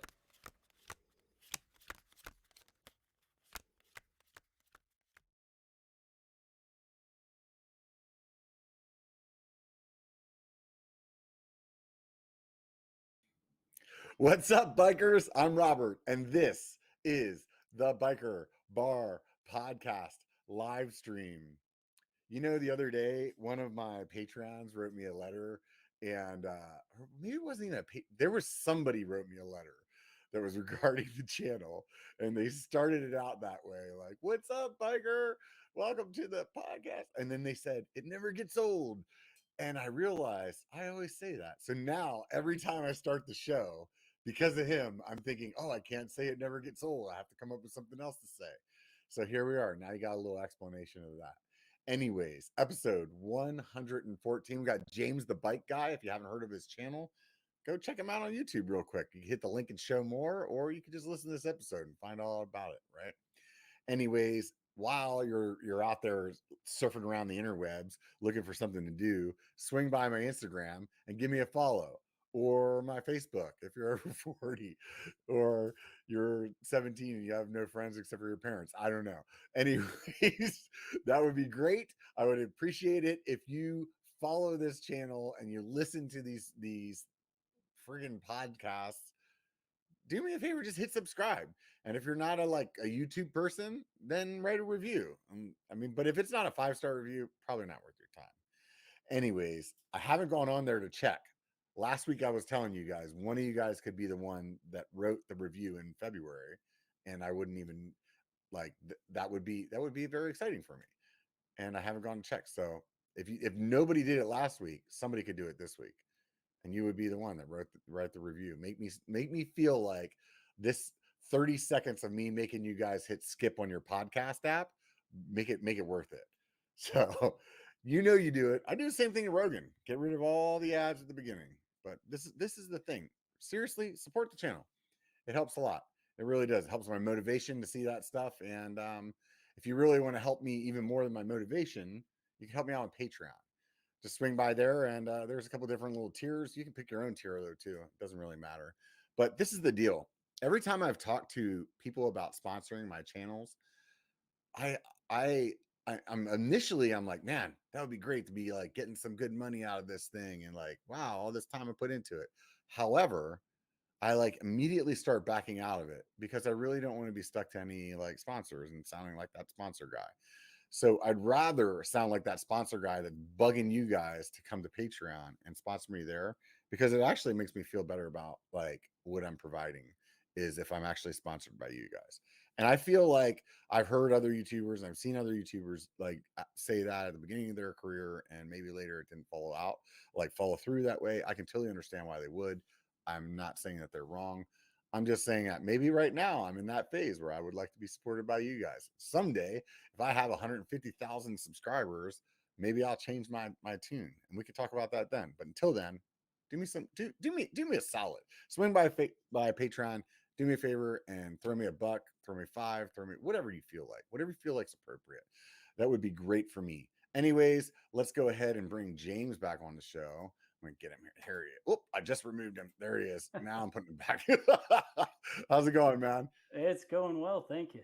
Dude, you would think by now I actually would know what I'm doing up here, but apparently not. Well, it's a new day every day. Dude, 114 episodes and you still don't know what you're doing. I'm sure you do the same thing with your YouTube channel, right? Absolutely. I can say with entire confidence, I still don't know what videos will do well and which ones are just going to straight up not even work out. Oh yeah, no, I hear you. I'm learning constantly. I 100% of the time when I think I'm gonna I've knocked this one out of the park, more than likely that means it's gonna flop.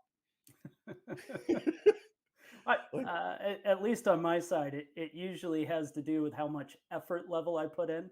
The greater amount of blood, sweat, and tears, the worse it'll perform. Yeah. But if I happen to just do something quick and throw it up, it magically works out. Yeah, that's just the way it goes. I know whenever I've been talking to the Colorado kid lately, he's been saying that about why he enjoys doing the Instagram reels and stuff lately, because he's like, man, I put 20 minutes of work into this and I get 300,000 views. It's like, wow. Right. And he's like, I could put 14 hours into an edit and I get 927 views. It's like, what the hell? Yeah, that feeling of reward and feeling like somebody values your work is totally different there, I bet. Yeah. Sometimes I wonder if the channel that I'm doing right now is just like a training ground for what's going to happen in the future. You know what I mean? Like, you ever watch, I'm trying to get this, those of you guys watching, this is me trying to get that camera to focus again. Looks like those of you guys are listening, you get to hear nothing. So what was that? I said it looks like a DUI test too. Right? Yeah. Reaching for your nose there. Yeah. Those of you guys that are listening, basically I'm putting my finger right in front of the camera lens and slowly pulling it back to my face, because sometimes the autofocus on these cameras just go a little wonky, and then it just looks like you're, I don't know, smoked a bunch of weed or something. Yeah. So I don't know if you ever get that feeling. I feel like I've learned a lot about YouTube in the shoot, I think I started in 2017. So I don't even know how to do math, but that's a long time. Sounds like 5 years almost. 5 years, I think. Yeah.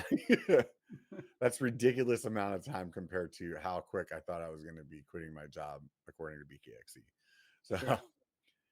I really only needed 5,000 subscribers, a GoPro, and a gimbal, and that was it. But if it makes you feel any better, I started the James the Bike Guy channel in 2014. yeah, So, I saw that on your. what is that? That's 8 years. Yeah. Yeah, which is a long time. Although funny enough, I had a YouTube channel before that I spent a lot of time on in college that I let die, and then I started this one. Yeah. So is that I don't know if you know it, but I know I've written my About Me a long time ago, but you have 2 other YouTube channels that you wrote on there. Yeah, so I've got 2 others that I actively post on. The college one is still around, but basically dead.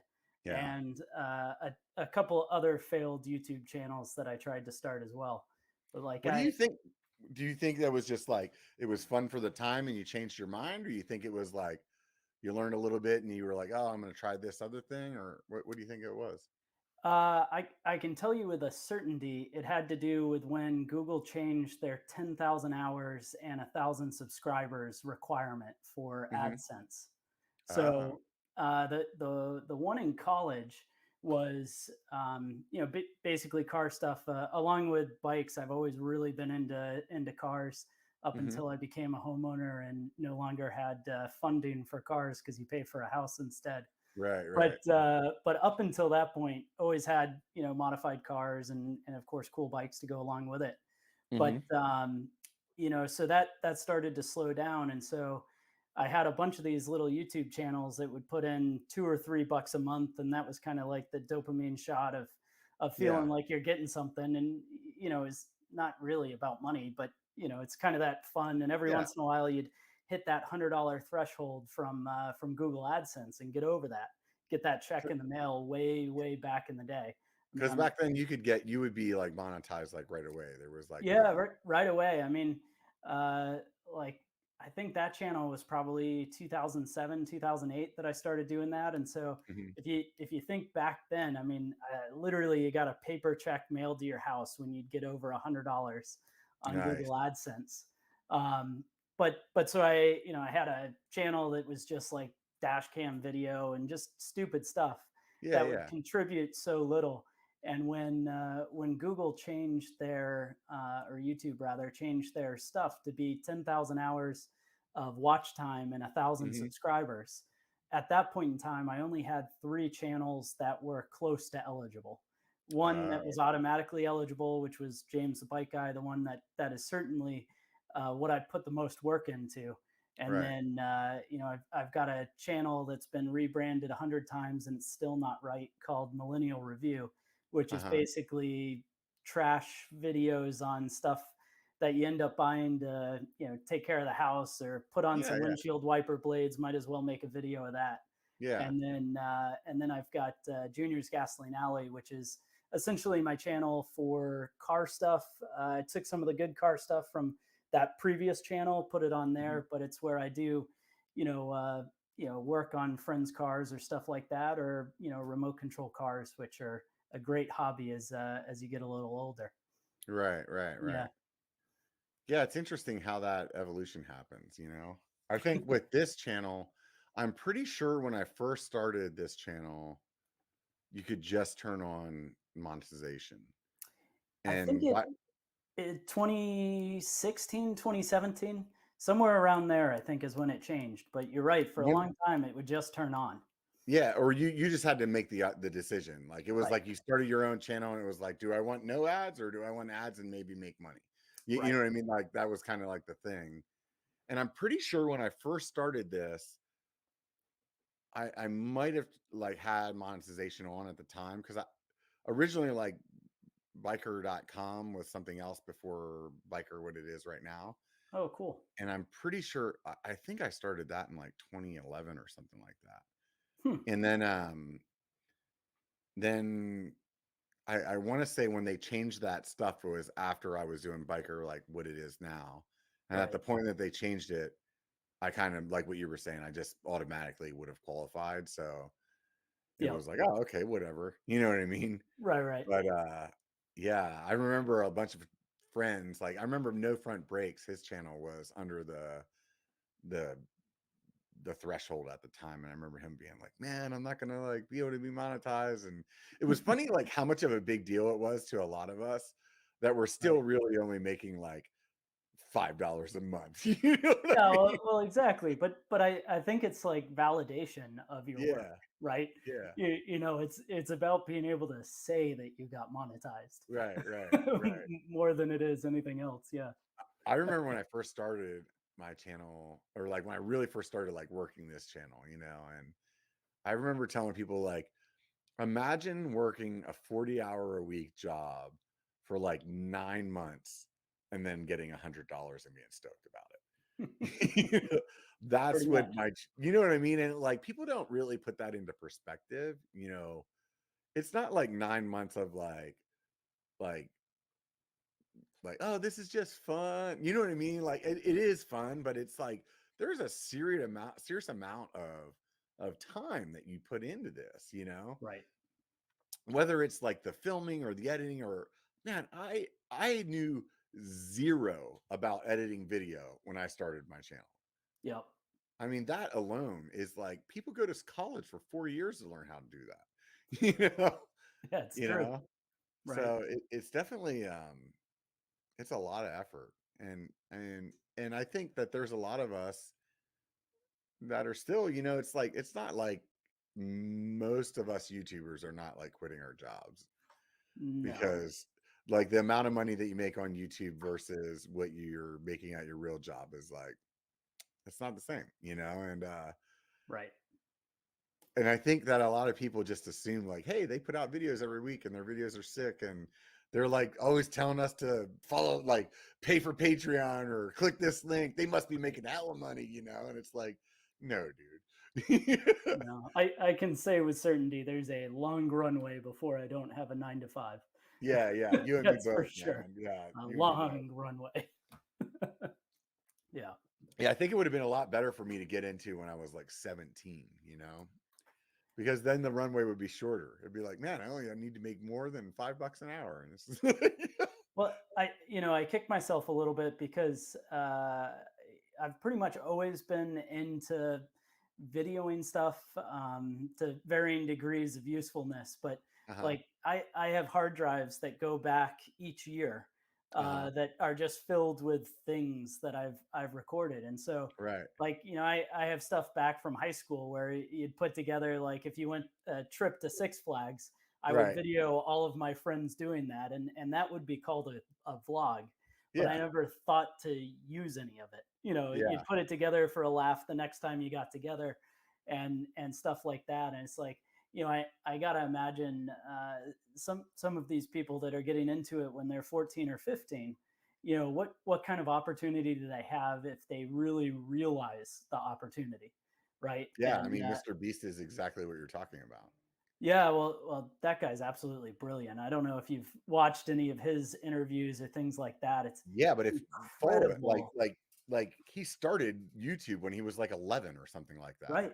Like And doing like the funny thing is like all those videos are still on his channel. So you can go back to whenever he was that right, age, and he's just like sitting in front of his computer playing Minecraft or like making fart jokes or whatever 11-year-olds do. yep, But he's exactly what you're explaining. Like he was learning it and learning it and learning it, and then now he's making a $4.5 million video for 1 week.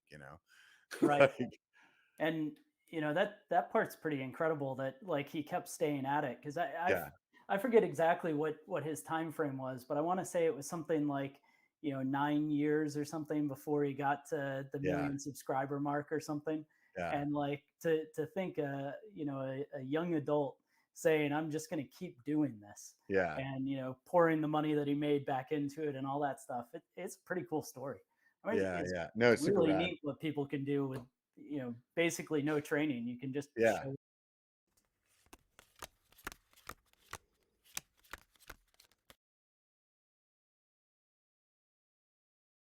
hours or so on day 2, I think, before they you know, because hours or so on day.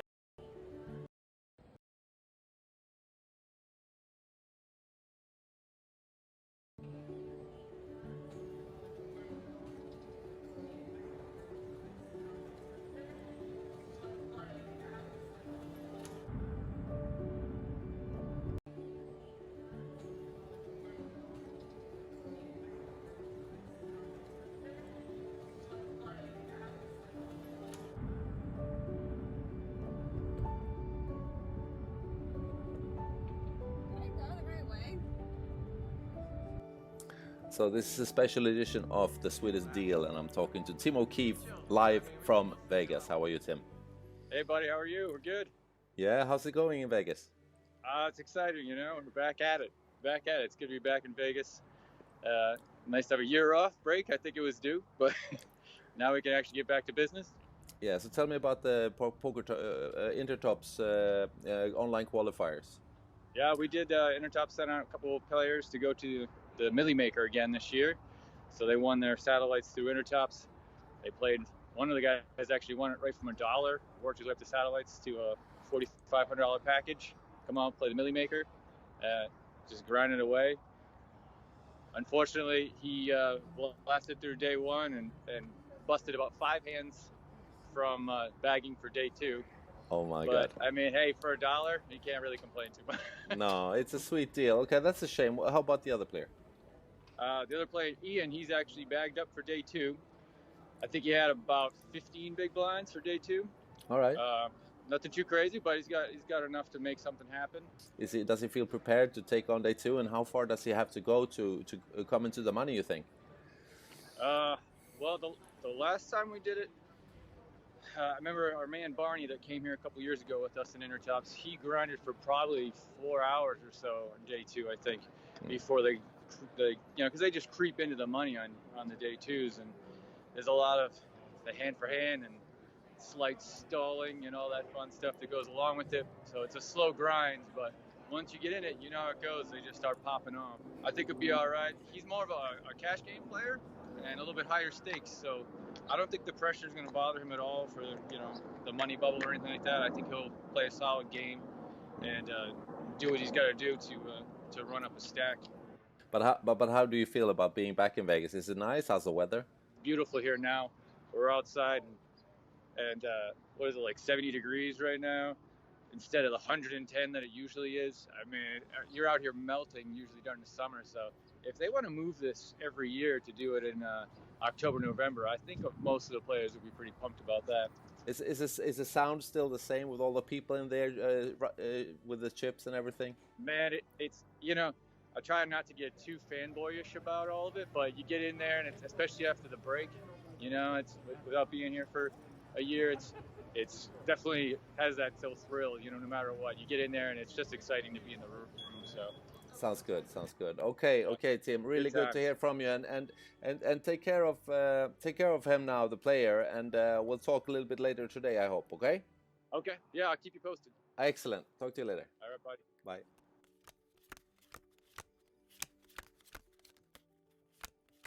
All right, Intertops. We're here at the Rio WSOP Millie Maker. We're here with Andy. We're going with Andy, but call him Bloods all the time when he's at the table. It's just to make him feel weird. But how you feeling, buddy? Feeling good. Feeling good? Ready to go watch Ian. Our boy Ian. Duty Munch. Oh, okay, Duty Munch. There you go. Yeah, we'll blow him up, yeah. Yeah, go. He's in the money, so we're going to go catch him right now. Make some more deep runs and go from there. We'll catch you guys soon. Peace out, guys. Peace.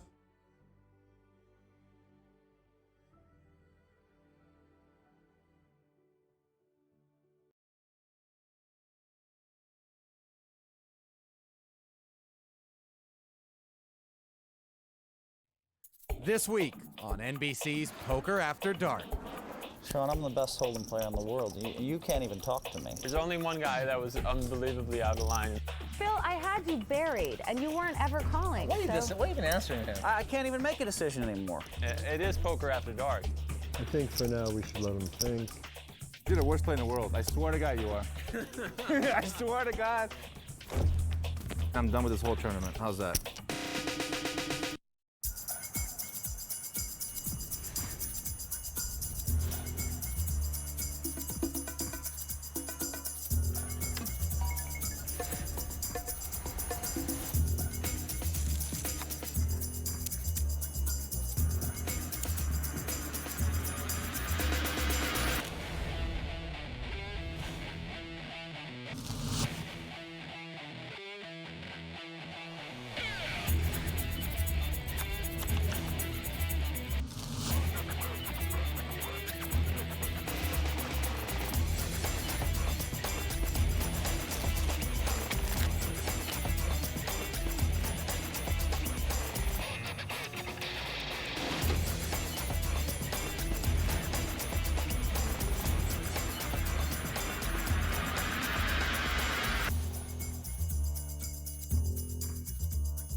Welcome to Poker After Dark. I'm Shauna Hyatt. Tonight, 6 top poker pros have each put up $20,000 and will compete for a $120,000 winner take all. We're playing No Limit Texas Hold'em, and we've got quite a cast of characters. Let's meet the players.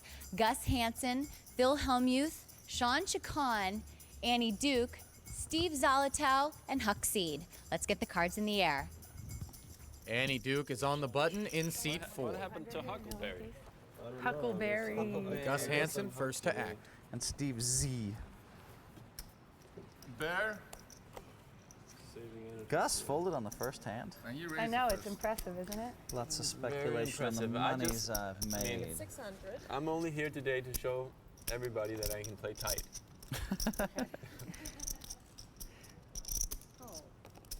We have action, boys and girls. Are you sure you want to call? I am, actually. Okay. Sure. That's why my money's in the pot. Boys and girls. And Huckleberry. Why is there money in the pot? He asked me if I was sure I wanted to call. Well, my money's already in the pot, so Even if she's not sure, she has no it's choice. already in there. Blinds are 100, 200, 400 to call for Huck. God, you play tight. That is tight. That Hell, is what's tight. wrong with you? I would take a half your hand. Tight. I put a 400.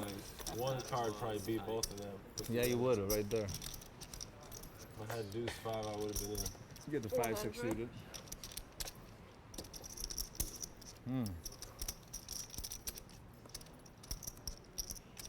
Check. Phil has a gut shot straight draw, needs a queen. Annie has the best hand with a pair of 7s. 1,200. Friendly game. They beat your kings again, Phil. It's sick. Yeah, he got bad beat. They beat his kings again. It's unreal. Is this the first hand?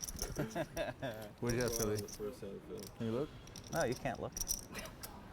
We'll get to see Really? it on TV. Yeah. Can't look Well, at my I guess they're cards. going to show 80% of the hands or some ridiculous thing, so everybody will know exactly how bad we all play. That's not my style, son. Can't look at my cards ever. Didn't you and Annie have I'm a not big one of those duel? guys. Phil, didn't you and Annie have a big duel on TV once before where she taught you a sharp lesson? And here we are back on television again, and she beat me again. Very first hand. Yeah. History is repeating itself. But don't worry, Phil. It's who ends up at the table, right? Right? I don't know. We'll see. Oh, God. You guys are boring me already. Shiki, shiki, shiki. Shiga's playing tight today. Folded around to Steve Z on the button. I guess it's my turn to go after one. What jab there? Phil's got 6. the queen jab. 600.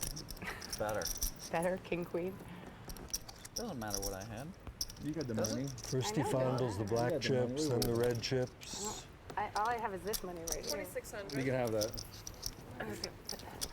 Go ahead. Should I take a long time before I throw my garbage away, or should I throw it away quickly? Throw it away quickly.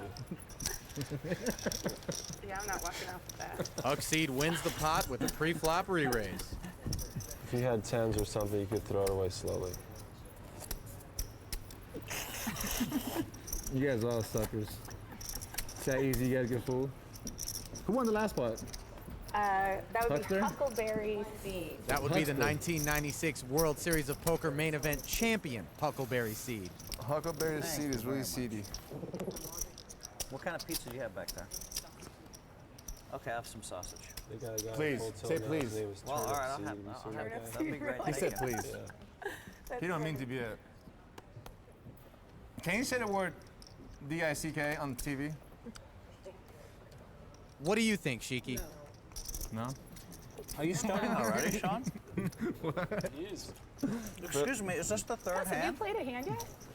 No, What is going on? Okay, wait a minute. Is this the third Two hand? of the dealer? hands I had an ace, okay, but I just... First of all, Gus has folded every hand. Yeah. Okay, which is like a miracle. And second of all, Sean is like already started. They both said they're playing. Isn't it way too early for you, Sean? Yeah, Told you I'm playing tight, filler. No, but I mean, you've already started. My God, the verbal Oh, joust come on. and abuse. Can't you wait? You asked for something to a nice lady. I'm trying. I think you should have said please. Son, don't you have any Don't you have any Shiki, patience? the etiquette coach. You know I don't. Don't have any patience. I want to bust you all in like 10 minutes. It's pretty obvious both Steve C and Sean has been up early. They both had the pink shirt on. If you guys catch me show my hand again today, I'll walk out gracefully and I'm done with this whole tournament. How's that? How about if you just have to pay us each, like 1,000 apiece? That would be the right price because you guys, I gotta have to pay you guys to play with you guys instead of you guys Is there a paying me. floor man here? Like a Mike Manos at reverse. There you go. Right. Call the floor man out here. I want to know if that's binding. What? It is He binding. said if he. He said if he.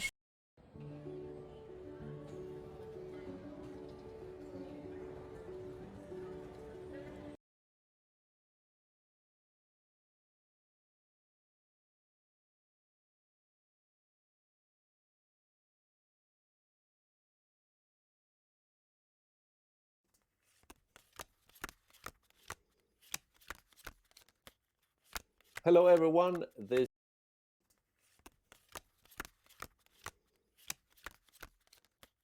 is the 5th episode of the Swedish Deal. This time I'm talking to German poker pro George Dancer. He was a big name back in the poker day. He's still busy, but not with poker. We're going to talk about the year when he won 3 bracelets during the World Series of Poker and how life has been since then.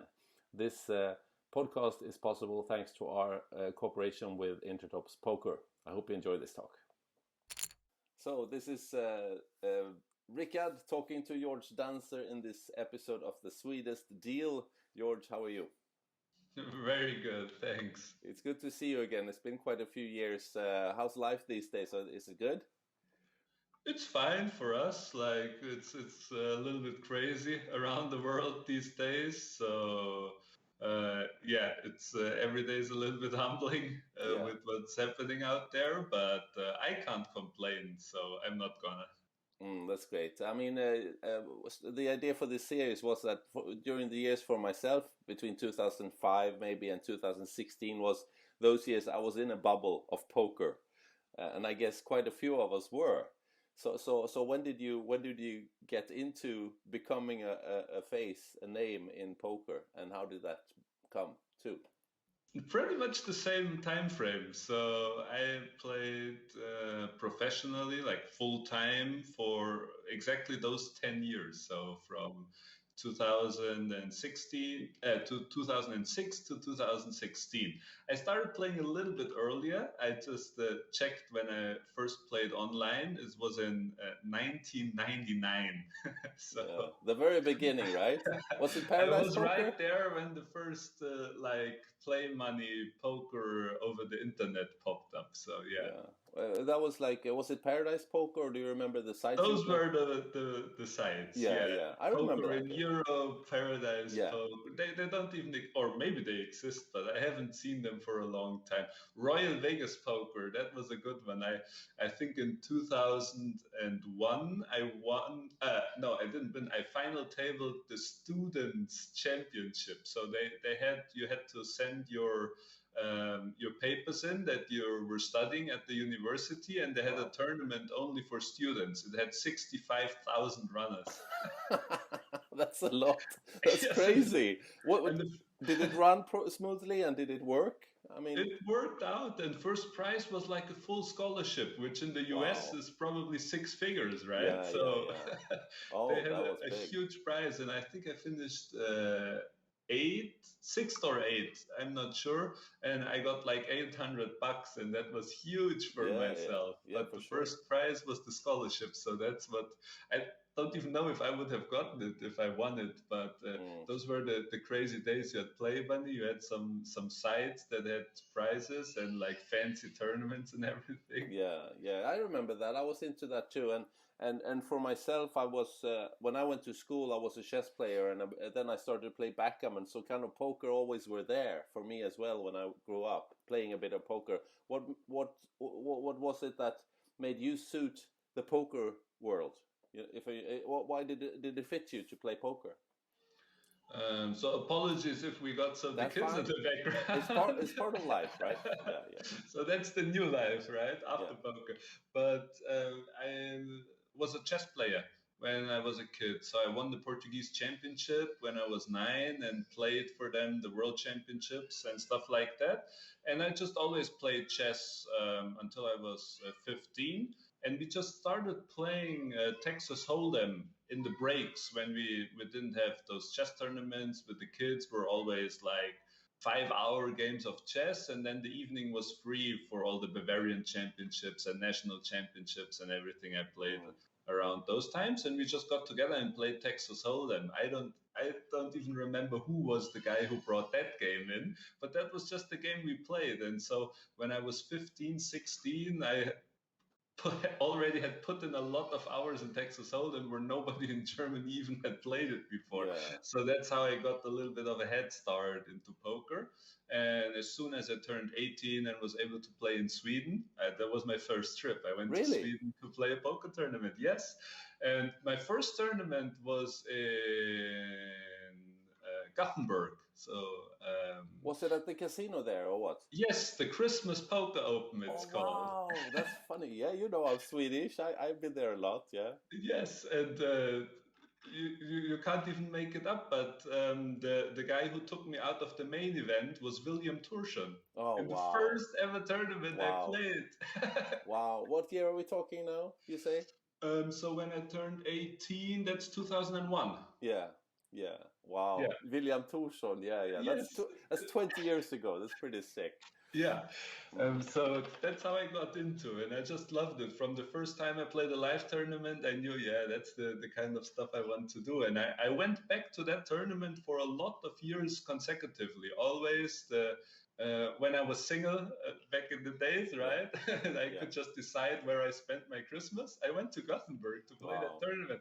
I stayed in the small hostel down the road from where the casino's on the sea, right? And you go street up to the right side. I know. Hostel, that's my place. And I went with a friend of mine and we played that tournament. Wow, that's great. Because the Swedish casino there, when they started the poker room, I mean, it was really well run and it was really well organized and safe and everything. So I know quite a few people came from abroad to play in Gothenburg mainly and play this Christmas poker week. It was huge. It was good. Yeah. Did you have any success? I cashed, but nothing major.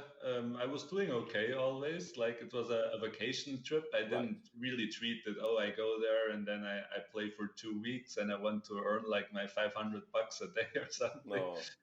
In EV. No, that was just a relaxing time to go with a friend, play the 1 or 2 events, and the rest of the time we just spent in the city or watched Johnny Lodden battle. Yeah. He was always there too. Yeah. I met a lot of the Scandinavian players always there. So sometimes even a crazy cash game popped up out of nothing, right? Where everybody just went all in blind, and then we went to town and. It's funny because the Swedes were really early, and I remember Johnny was always like he came into it as well, and it was like a group of maybe 10 guys, and a lot of them were Swedes, Bengt Sonnert and all those guys, you know. Sargon Ruya, the Giant, and a lot of guys. So I learned it online in one of the first sites I played. I always had one guy who was really good and was beating me, and I was beating most of the other guys. So one day I just asked, what am I doing wrong? And he helped me out. His nickname was PokerBot, without the vocals, just PokerBot. Yeah. And And he just told me what to do, and he was from Sweden too. I don't remember his real name now, but that's actually the guy who first was a little bit of a mentor on that poker side. And I just had some books that were not really good back in the day, still decent books. And if you work your way into with like Sklansky's theory of poker, stuff like that, you get a little bit into, but then you need help to really become a good poker player, right? And that was my help, PokerBot. Wow, that's funny. That was very nice of him, because in those days there was always these edges, but he was really good. I mean, he was really good. Well, what do you remember any specific details that kind of made you aha? Yeah, he just said you have to fold ace jack, right? And I would never fold ace jack. And as soon as I started doing that, I started winning. So he just had to say like 3 words, and I was already better. You know, wow. Just my frequency, how I played ace jack was too bad, right? I raised it like under the gun, and I was 3-bet calling with it, which in spots is okay, but I just didn't choose them right. And he said, drop that, and you're fine. Already I was a winning player. I guess it was more details than that, but maybe that's the one you remember. Exactly, yeah, because it's 20 years back, right? So. Yeah, of course. No, I played some in then too. The thing is that there were so many really, really bad players back then, so you could be just a little bit above average and you'll be winning, right? Exactly, that's how it worked. I was really, really bad, and I still could win enough to like sustain my studies back in the day before I decided, no, I really want to go on tour with that. I was still studying and played it on the side, but I didn't need any support from the state or from my parents anymore with nice. the poker thing.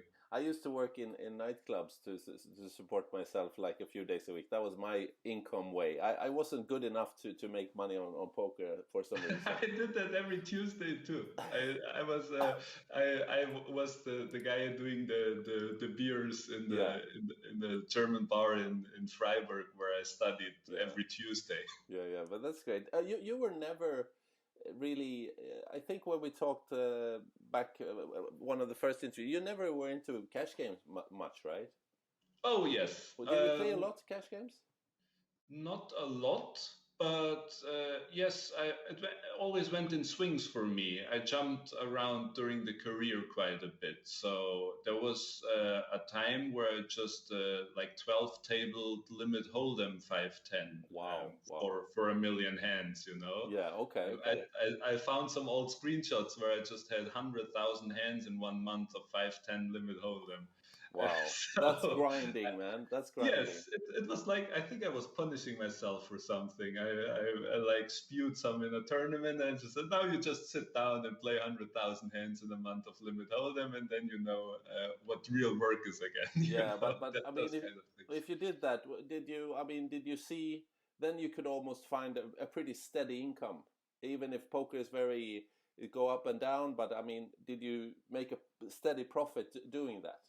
That was my life from 2006 to 2010, where I just grinded it out with some cash games online or live, and then put together a roll, went to Vegas for the World Series, and just dropped it all during the series. And then exactly. I went home broke, and then I sat down and played limit hold'em 12 tables again, and built it out again for next year. And then I had like the 50K to drop at the World Series, and I did it 4 years straight. So. Wow! And that's so mechanical in a way, but and you couldn't just catch a break in Vegas for some reason those years. It was so crazy, and there were years I played. I'm sure I played better than in good years, like 212. Probably my best year was 213, actually, where I just was really focused and played well. And even in that year, I did like okay-ish.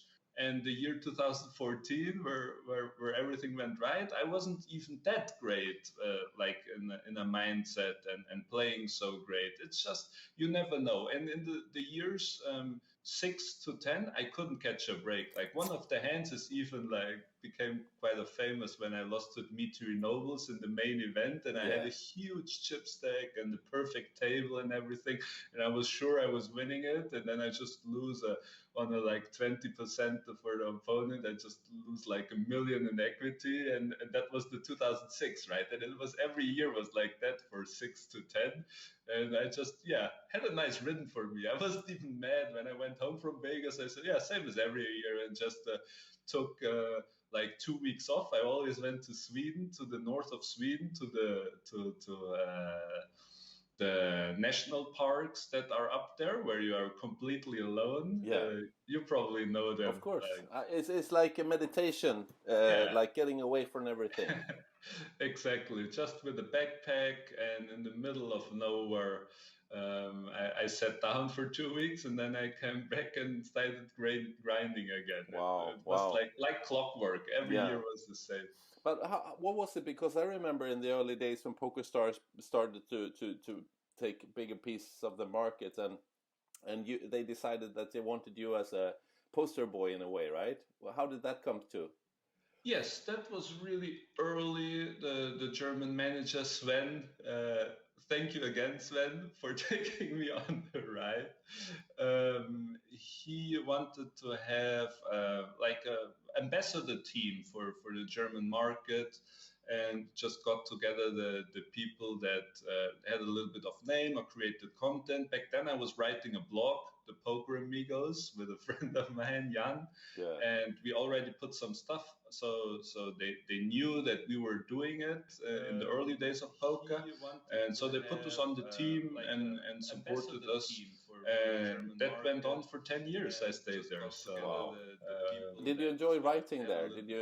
Was it like helping you, or was that a good thing to write and to blog about it? Yeah, I did it for I think 2 years regularly, and then I switched to Twitch. I started streaming my tournaments. I enjoyed more the talking to the people and writing in the chat instead of putting out the static blocks, more interactive. So I started streaming the Scoop and WCoop, like the big tournaments, and like every second Sunday I just went online and talked to people. And, what year was that, would you say, George? When you started twitching? I would have to check my account since it exists. Because 13, it was maybe. Something 14, like that. Because like Twitch came into the picture quite late. Because I remember when I started working for PokerTube in 2008 or something, I used to do those recordings, not Twitch, because Twitch wasn't there yet. And I used to, because I like the mixed games like you do. And I used to play Badoogie, and I played 8th game. On Sundays, I had a very good tournament for a $109 tournament, I think, on PokerStars. Do you remember that? Yeah. Yeah. I played that a lot too. Yeah, the 931. I think you and I met there many times, and I was pretty good at it, you know? So I always played that 930 8th game tournament, and I used to record it and put it up on PokerTube. Did you look on PokerTube a lot, or? I think I saw it. I had there was a time when PokerTube was the big thing, so I watched a lot of videos there. But I think I actually saw some of your mixed game videos too. Yeah, that was totally amateur, but it was quite new for so many. So I didn't aim it for the pros, of course. I aimed it for people who haven't tried it yet. And I mean, why did you like the mixed game more, or quite a lot at least? Why did you take interest to those games? I always wanted to learn everything, so that's why I just one year I sat down and just played Limit Hold'em, and 1 year I sat down and said it's gonna be deuce to 7. Somebody told me about deuce to 7 during the World Series, and I just sat down and put everything in deuce to 7 and tried to become good. And 1 year I just sat down and said, okay, I want to learn how to play heads up. I just put starting hand charts for every stack size and for button and like for both positions. I put on the wall. My whole wall was plastered with standing hand charts, and I went with crayons, different colors, and just colored all day and had like big big stacks of starting hand charts on my table, and I colored them in and I taped them to my wall. Wow, So in the end, my whole wall was just colored starting hand charts for heads up. And then I just played like 5,000 heads up sit and goes in January, February. That was in 2014. That was the good year. And yeah, but there was other variations out there. But I just focused on one thing. I want to learn it.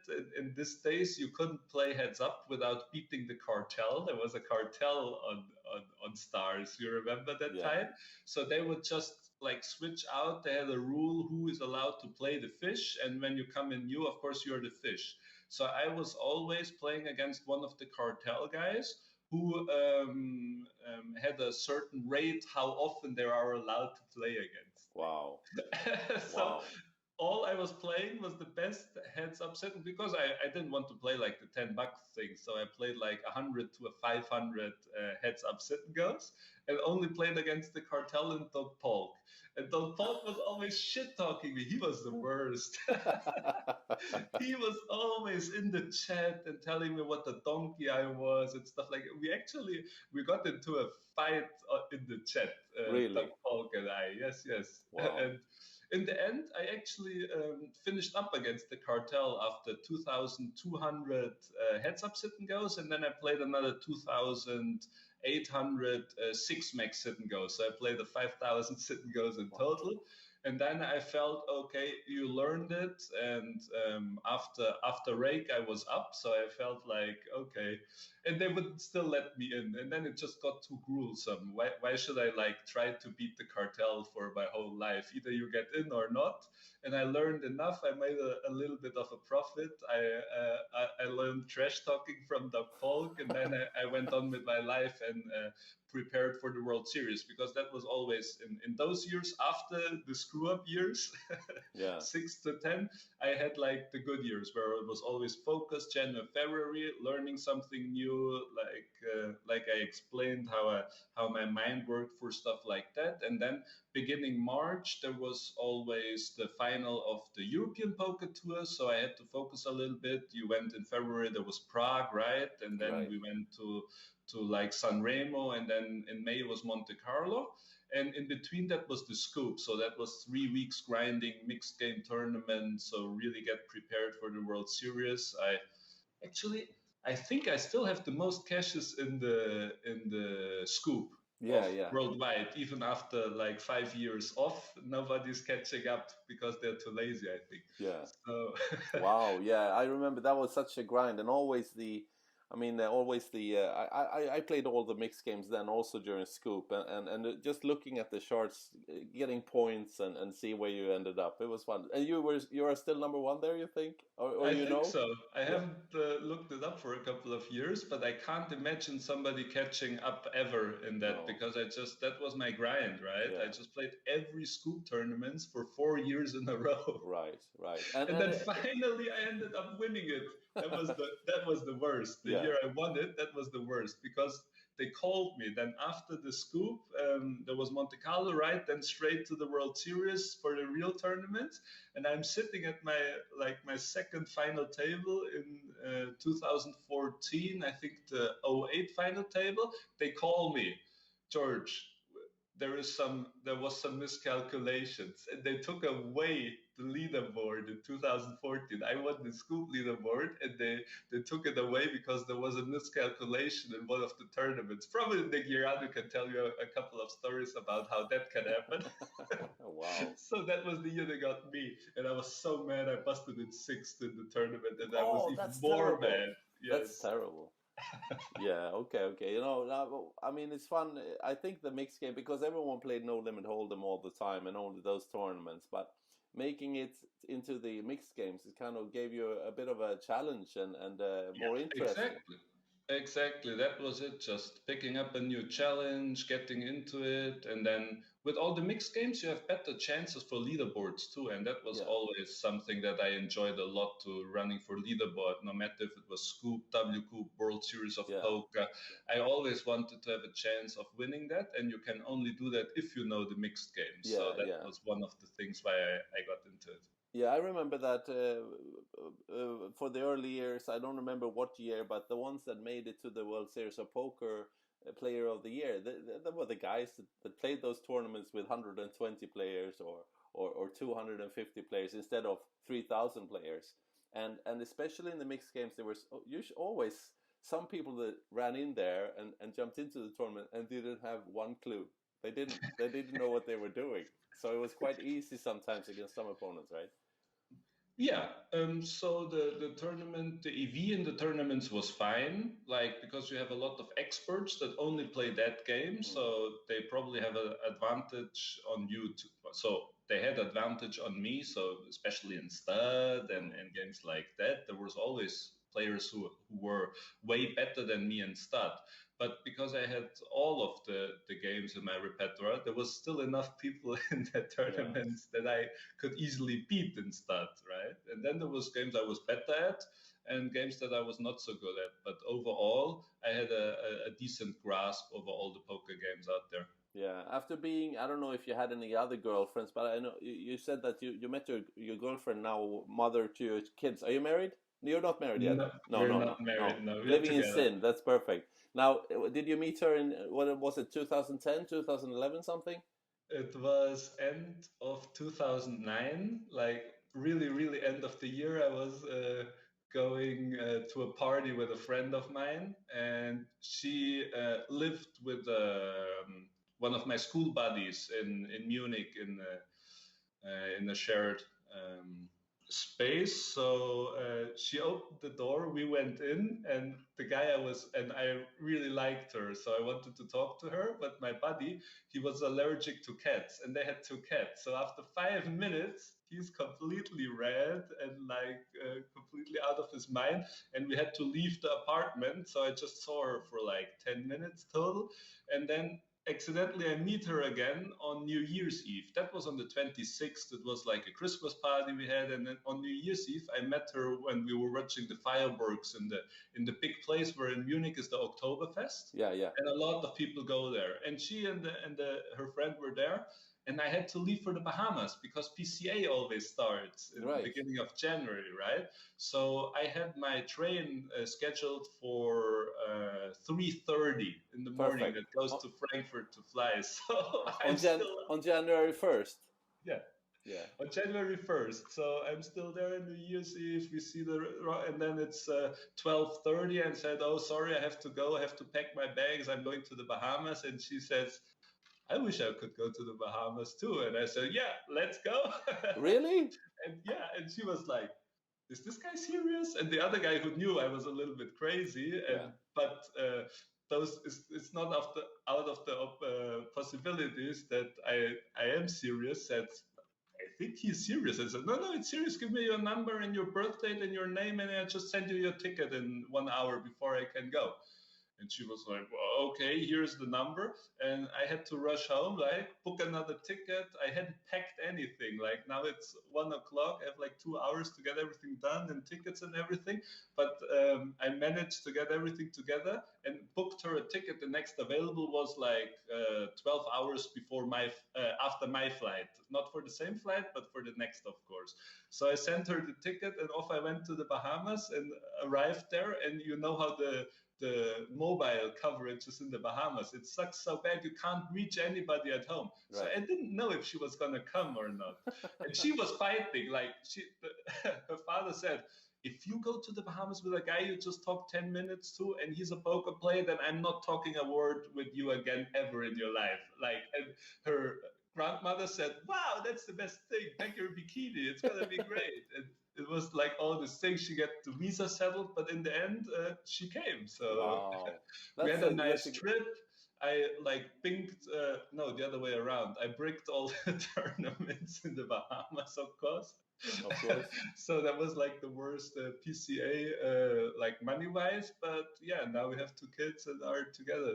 Wow, that's a nice story. 2010. So yeah, it was. That's so cool that she kind of trusted her gut instinct and thought, yeah, why not? I mean, it was awesome. And now I'm good with all the family too. So it turned out perfect. Wow, and I mean, if you wouldn't have seen her on this fireworks thing, and you maybe would never see her again, you know? Maybe. Yeah. Right. Or if she decided, oh, it's too risky, right? Yeah, yeah. Like some people would probably say, nice idea, but maybe later, you know? Yeah, you have to take a little bit of risks. You always have to take. Not too big, but. And you're happy now? Yeah. Yeah, excellent. It's great. We have 2 kids now. We moved to a city where she has a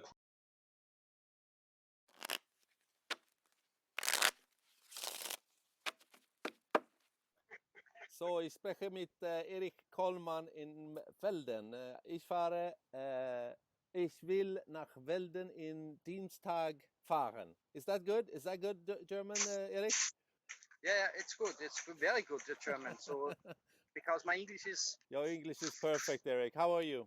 Good, fine. We have a perfect day. I'm the 3rd day here now, and beautiful weather. It's really beautiful here in Velden. The poker action is great. The first 2 days, the tournament was sold out. So, everything is fine here. Okay, so how many years have you come to Velden? Oh. So let me know. I'm now about, forget my age, but I think that 35. Really? 35 years? If I was a little bit younger, I start here my poker career. Okay. What makes Velden so nice? Everything. It's a beautiful lake. It's summer. You have water sports here, every kind of skiing or paragliding. You can eat in the best restaurants on the lake. It's a lot of star cooks are here.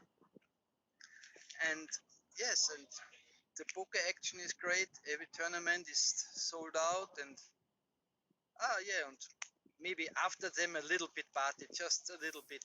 Yeah, a glass of red wine, not more. No, that's perfect. No, I also noticed that so many people who came there, they really appreciate the staff at the Casino Velden, right? They're very nice. Yes, the staff is very nice. He organized for you a trip with the casino boat, and he be looking for shuttle service. He pick you up from the airport and he bring you to the restaurants or somewhere other place on the lake. Everything is nice here. Yeah, that's good. I even heard from guys like Steve O'Dwyer who came there. He says it's his first choice on the calendar year. This is his favorite tournament, right? Yes. Yeah, that's good. So we're gonna have a lot of players this year. Yes, a lot of players. The first on Wednesday, the opening was with 250 players. Yesterday, the PLO event was sold out. Ladies event, about 50 ladies playing. So yeah, everything is fine. Excellent. And it's also interesting to see people come, like Intertops have a few qualifiers coming from America. I've seen people from Australia there. So you should tell everyone in the world to come to Velden. Of course. Yeah. Everywhere I was playing poker at the World Series, I say you must come to Velden because it's so nice, and poker players come over the world, and not only professionals. So many poker players who are playing maybe one time in the year, they come to Velden for playing, and it's very nice to play with the guys and see every year new faces, but every year also old faces since 35 years. Yeah, I also noticed some Swedish players sometimes go to Velden not to play the tournaments, but just to play the cash games. So are there a big range of cash games? Yeah, cash games starting from 5 PLO, but for the high roller, the important is 100, 200, 200, 400 wow. PLOs. The action is great, and a lot of businessmen are here, and she gives a lot of action.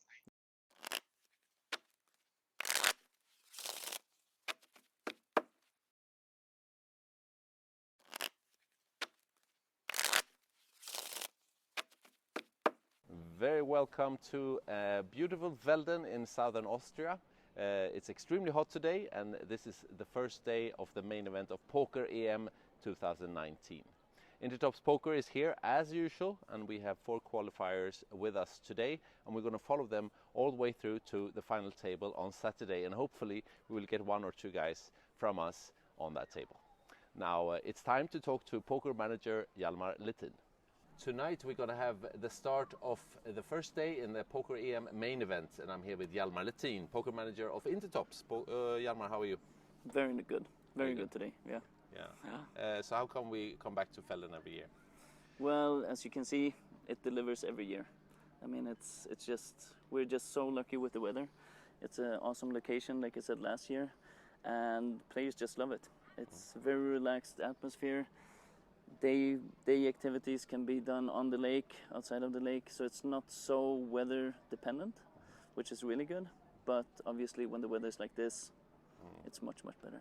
So how is the thought process? Because all the qualifiers online comes here and they are invited to bring a friend as well. Why did you arrange it that way?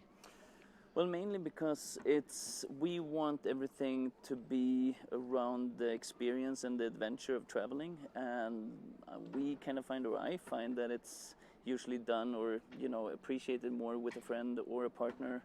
It's more fun and you can share the memories, adventures, whatever. So we kind of set it up that way.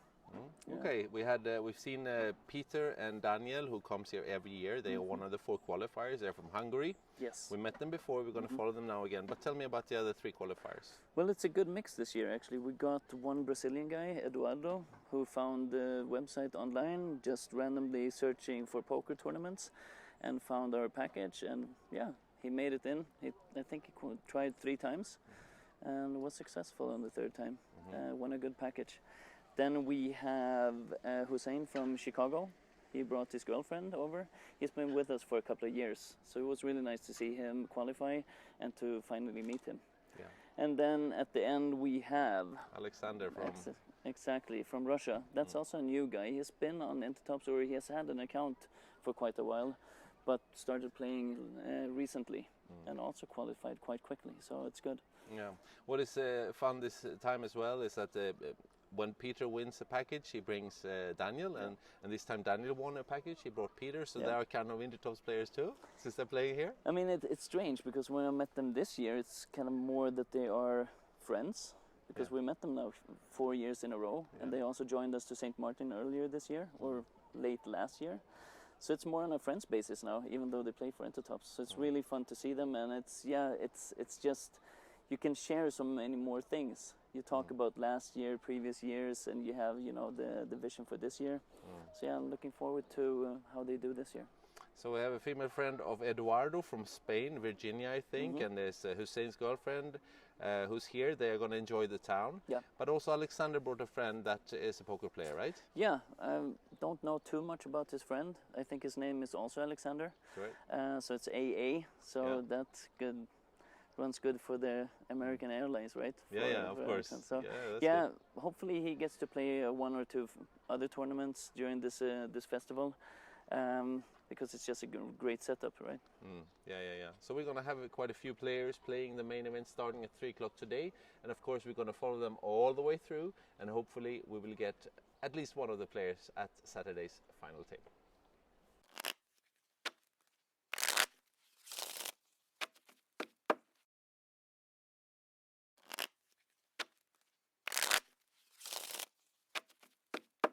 So this is a few hours before the main event starts of Poker EM 2019. I'm here with Alexander Bondarev.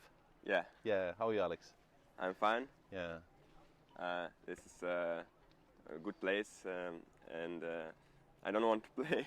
I just want to join this pleasant views. This water. I love Austria. Never been here, and this is a great country and great with great conditions for living. Excellent. Where in Russia are you from? St. Petersburg. St. Petersburg? Yeah, North capital. Okay. So how long have you played poker?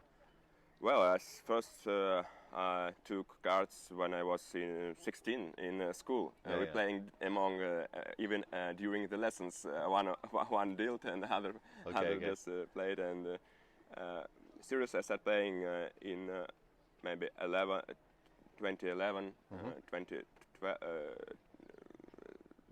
7-8 years ago or something like that. Yeah, and but because of I had hard studying, strong university mathematician, and I hadn't got time to spend full time for poker. I have some successes, and about a year ago I started play again, quite long sessions for months too. Then then I had some holiday and or some other project. So and this year and last year I started to travel more. To playing more offline. Oh, okay, all right. Yeah. You told me about you had a pretty big result. Did you have any good live results yet? Results? Yeah. Have you had any good results live? Well, for live they are not very big. My best result was when I was in Costa Rica in April. It's like for about 20,000 cash. Okay, that's not bad. That's not bad, but for offline it's not, because buy-in was like 5,000. So okay, I see. Okay, so how much do you play online? You play a lot online, right? Well, not enough. I can say I'm playing full time. Yeah. For example, I recently I saw that I played about maybe 1 to 2,000 tournaments since January. It's not enough. Usually regular players play for 500 tournaments per month or higher even, and I played about 300 tournaments per month. But how did you find the Intertops qualifier tournament? tournament? It's a very funny story, because many years ago I have acquaintance, affiliates, some players, and somehow I just opened these sites there was Juicy Stakes and Intertops, and there was after these stories about Cake Network, and I started playing Juicy Stakes, but I had their policy on withdrawals, and then I found Intertops, who has good policy for withdrawals. You shouldn't wait for too long. I can say that more. So I appreciate this platform, and also soft field. Maybe there are really nobody of my friends played there, but it's really soft field. So maybe 100 players are online, but the fields like you can play. I can play cash. I can play on flagman sites. Cash like NL 400, NL 1,000. It's too high for me, and there's really good players there. But on Intertops, it's possible because of soft play. So I like this room, and of course, sometimes overlays, sometimes this like these good promotions, satellites, and yeah. So it turned out really good for you, and also in the package you were able to bring a friend, right? So you brought your friend Alex. Yeah. So that's nice. Yeah, because he's my poker friend. Yeah. He took me about a year ago to the Sochi, where I play poker live. So now you took him here. He is my teacher in poker. Yes, he is like a high like a mentor. In skills. Yes. Because I didn't play a lot, but he played quite. He really understands better the game than me. So he took me in the poker. Very good. Now you're looking forward to play today?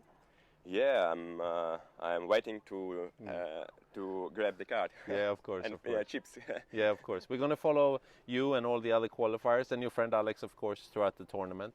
So and we're gonna have some fun the other days as well. Did you have a nice dinner last night? Yeah, it was great. We just this riding, as I said, I hadn't slept all night.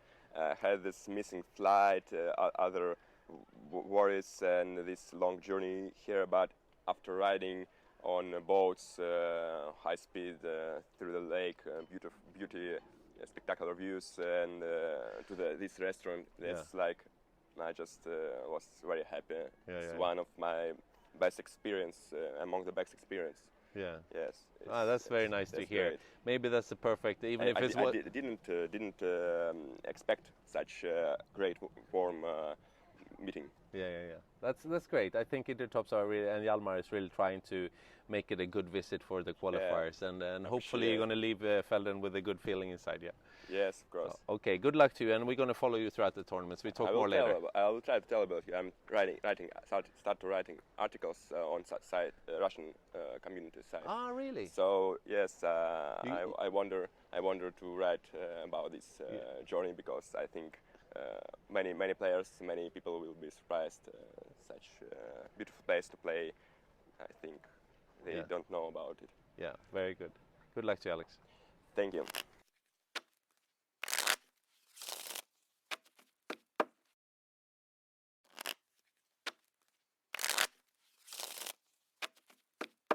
So I'm sitting here with a Intertops qualifier from Brazil, Eduardo Rocha. Is that right? Rocha. Rocha. Yeah. How are you? I'm good, thanks. It's nice to be in Felden. Yeah, it's really nice. Thanks, guys. Yeah. It's a pleasure to be here and met you and have a great time here. Great opportunity to play a huge tournament. Yeah. So how did you qualify to this tournament? So I was trying to find new websites, and always I read on Poker News and find the Intertops. Yeah. So a little bit before you start, started the qualifiers, so I deposited some money and started with the sets. Yeah. And the first one I couldn't go longer, but the second I won. You got it. Yeah, okay, I got it. That's very nice. You had some big live results from before, right? Did you say Foxwoods or what was it? Yeah, I had a good result at Foxwoods, 22 grand when I lived in USA. So it's my biggest result. Yeah, okay. Where in Brazil do you come from? I'm from Curitiba, Paraná. Yeah, Curitiba, okay. Yeah, it's off Brazil. So it's a good place to live? Yeah, it's a wonderful place. Yeah. But have you been to Europe a lot before? Yeah, I was here in 2011, 2012 to be a scholarship. And that time was my first full-time experience with poker, playing casinos, because we don't have casinos in Brazil. Yeah. So it was a very great time. And then now back here to. Yeah. Did you play full-time poker? Yeah, the last year I back to play full-time poker.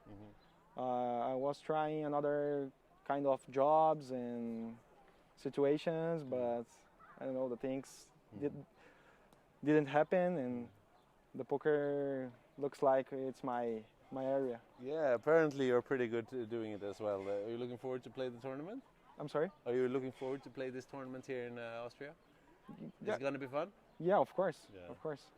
I never think about to play in Austria, but when I find Intertops and look at this tournament with a high buy-in and a small field, looks like the very good tournament to have a good result. Yeah. And I was looking about the last year, some guy who qualified with you, and he goes to the final table. Yes. And I saw, oh, come on, I can try, huh? I can do that. Of course. Right? You can do that. Okay, so very good. Now, yesterday you had a dinner. How was the dinner at Lakeside? Was it nice? Oh, it was really nice. The food and the drinks are very good. Yeah. We had a very great time there, huh? A nice boat, huh? Yeah, really nice boat. Fast. That's very good. We're going to continue to follow you throughout the whole tournament. And we do a little bit of update every day, and hopefully you go through to the final table, right? Oh yeah. How does that sound? Sounds good? Sounds really good. Okay. Final table. Good luck to you. Pays the whole travel. Yeah, of course. Would be really nice. Okay. Thank you, guys. Good luck.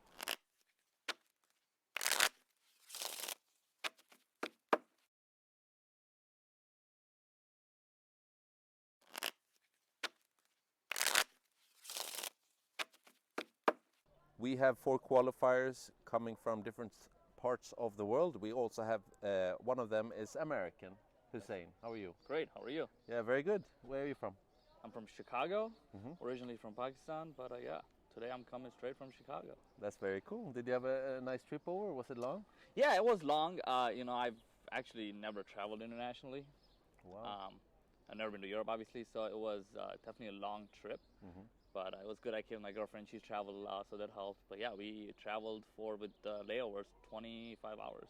Wow, that's a long trip. Yeah, but it's worth it. Yeah. Once you get here, you look around, you're like, man, that was worth it. Yeah, of course. It's really cool that you, in the package that you got, that included is to bring a friend or girlfriend or something, right? Yeah, I love that, you know, because it's far, and, you know, if you're not familiar, and, you know, it's almost a week long, so you want to have company, so I'm really grateful that they allowed one more person to tag along. Yeah. I think this must be one of the best destinations to represent Europe, I would say, with the tournament structure starting at 3 in the afternoon and all the beautiful things around. Do you think your girlfriend is going to have a good time here when you're playing? Yeah. We're talking about yesterday how, you know, when you're playing like Vegas or any other places, you really don't want to take anyone because then, you know, they don't have much to do, or you know, you feel guilty all the time. Yeah, guilty all the time, and you know, you might not play your best. But over here, you know, whoever you bring, they can spend weeks here and not bother you because there's so much to do. At the dinner yesterday, we also saw that Virginia, the friend of Eduardo, and maybe your girlfriend, are going to be able to have some good time. Right? I know, it was good timing. They showed up late, so it was like a good score, but it came late. So we're excited that she was there and they can hang out together. Perfect. Now, how long have you been playing poker for? Well, professionally for about probably almost 10 years now. But I started playing in 2005. I was in high school my last year, and I'd taken a summer course, and my gym teacher, instead of teaching us gymnasium stuff, he taught us how to play poker. Really? Yeah, he wanted to, so I said, all right. So I learned it, and then learned about online poker, and then kind of go from there. Okay. And how much do you play now? Do you play a lot of live, I guess? Yeah, I mean, in America, you have to play live if you're trying to make a living. But I also play a little bit online, mostly on intertops, just to keep, you know, my skills brushed up and get more hands in. But a lot more live, cash, and, you know, if you're in America, there's a tournament, you know, every day at every corner of the country. So there's a lot of opportunities. I know you've been to Vegas quite a few times. Yes. Well, what's the poker scene like in Chicago? In Chicago, in the city itself, it's not there necessarily, but in the state of Indiana, it's really a 30-minute drive. All right. And they intentionally made the casino right on the border. Okay. So it's technically in Indiana, but it's really a casino in Chicago. A decent poker room there? Oh, yeah. Very big poker room. Maybe 30, 40 tables. You know, and they have their small tournaments. They also have the circuit, which is the World Series of Poker circuit that comes up. Right. There's also Milwaukee, Wisconsin, which is close to Chicago. It's not too, so there's always tournaments to play. Yeah. I heard also you played quite a few tournaments at the World Series this year. How was it? It was great. I mean, this year was special, so I didn't want to miss because of the 50th anniversary. Yeah. You know, you go every year and it's a big, unique atmosphere, but this year was just out of the ordinary. I mean, their Big 50 at 28,000 entries, so to be there with that many people was insane. And you know, they changed the structure drastically. Yeah, I heard that. So they that give you was more chips, oh, right? so many chips. Yeah. You like that? I mean, I liked it. I know a lot of professionals don't, you know, that are trying to play a lot of tournaments because then it restricts them. Yeah. It also pushes the time when the money kicks in. There's a lot of chips. But I loved it, and I think a lot of recreational players do, and that's their target market, right? You want to please the recreational players. Of course. So yeah, great structure. Tell me about the qualification on Intertops to get here. Sure, that was more of an accident. I wasn't actively trying to qualify, just because like I wasn't really thinking about traveling internationally for a poker tournament. But they had right before the last, I think I may have won the last one, but I'm not sure. Right before the qualifier, they had like a sort of a series going on where if you win one of the tournaments, you get a entry into the free roll, which was a $300 qualifier. Right. So I forget, I think I was like, I lost a live tournament and I was like, come home and like, I'm not gonna play poker for a couple of days. And I open and I see the $10 tournament it was going on, and I played it and I won that. And then I didn't even know there was a free roll attached to it. Won the seat. And then I was just playing, it was I think on Sunday, and then I called my girlfriend, I'm like, hey, I'm playing this, you know, just for fun. And then I just ran super hot at final table and then shipped it, and I called her, and I wish I had a picture, but I literally called her, and I just had called her on FaceTime, and I was like this, and it was happening. I'm like, I won this package. And I wasn't even planning, so it was more of an accident, but I was excited, you know, the way it turned out. Really good. Now, as you said, so far so good. Yeah, you enjoyed the fellas so far. Yeah. And I mean the structure of the tournament, you like it? Yeah, I love the structure. It's super deep, but more importantly, I love what I see around me. You know, again, I haven't traveled much, so it's great to just. I mean, I've seen a couple of pictures, but when I landed, well, even on the plane, when you see, because I came from Vienna, I was just in awe. That man. That's excellent. So lucky. I was like, it was. When you see the beauty, you're kind of tempted to bust on day one, so you can just. I know that's not a fact. I know what you're saying. At the dinner yesterday, we had 7 languages around the table. Yeah. What do you think of that? That It's was a good great. mix, Great right? you had diversity. Always love diversity. I think you want to have that in your life. It opens up a lot of doors for you, and it really, teaches you a lot about life. You know? And that's one thing I like about America is it's very diverse overall. Yeah. So it's great to see that we have people from 4 different places and speaking so many languages, bringing so many stories together. So I love that. Yeah. Yeah, excellent. It's going to be really thrilling to follow you here, Hussein, and your other qualifiers here. And we're going to follow you all the way through. We're looking forward to Very from the excited. table, Thank right? you for having me. Yeah, thank you. Good luck. Thank you.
It's another day in Felden, Austria. We're outside Casino Felden, and I'm here with my friend Niklas Sattler. Niklas, how are you? It's very nice to see you guys back. I'm very fine. Thank you very much. Yeah, we had a talk about a couple of weeks ago when you were out traveling, and now we met back here. How was the week here at the casino for you? Amazing. I was actually very excited.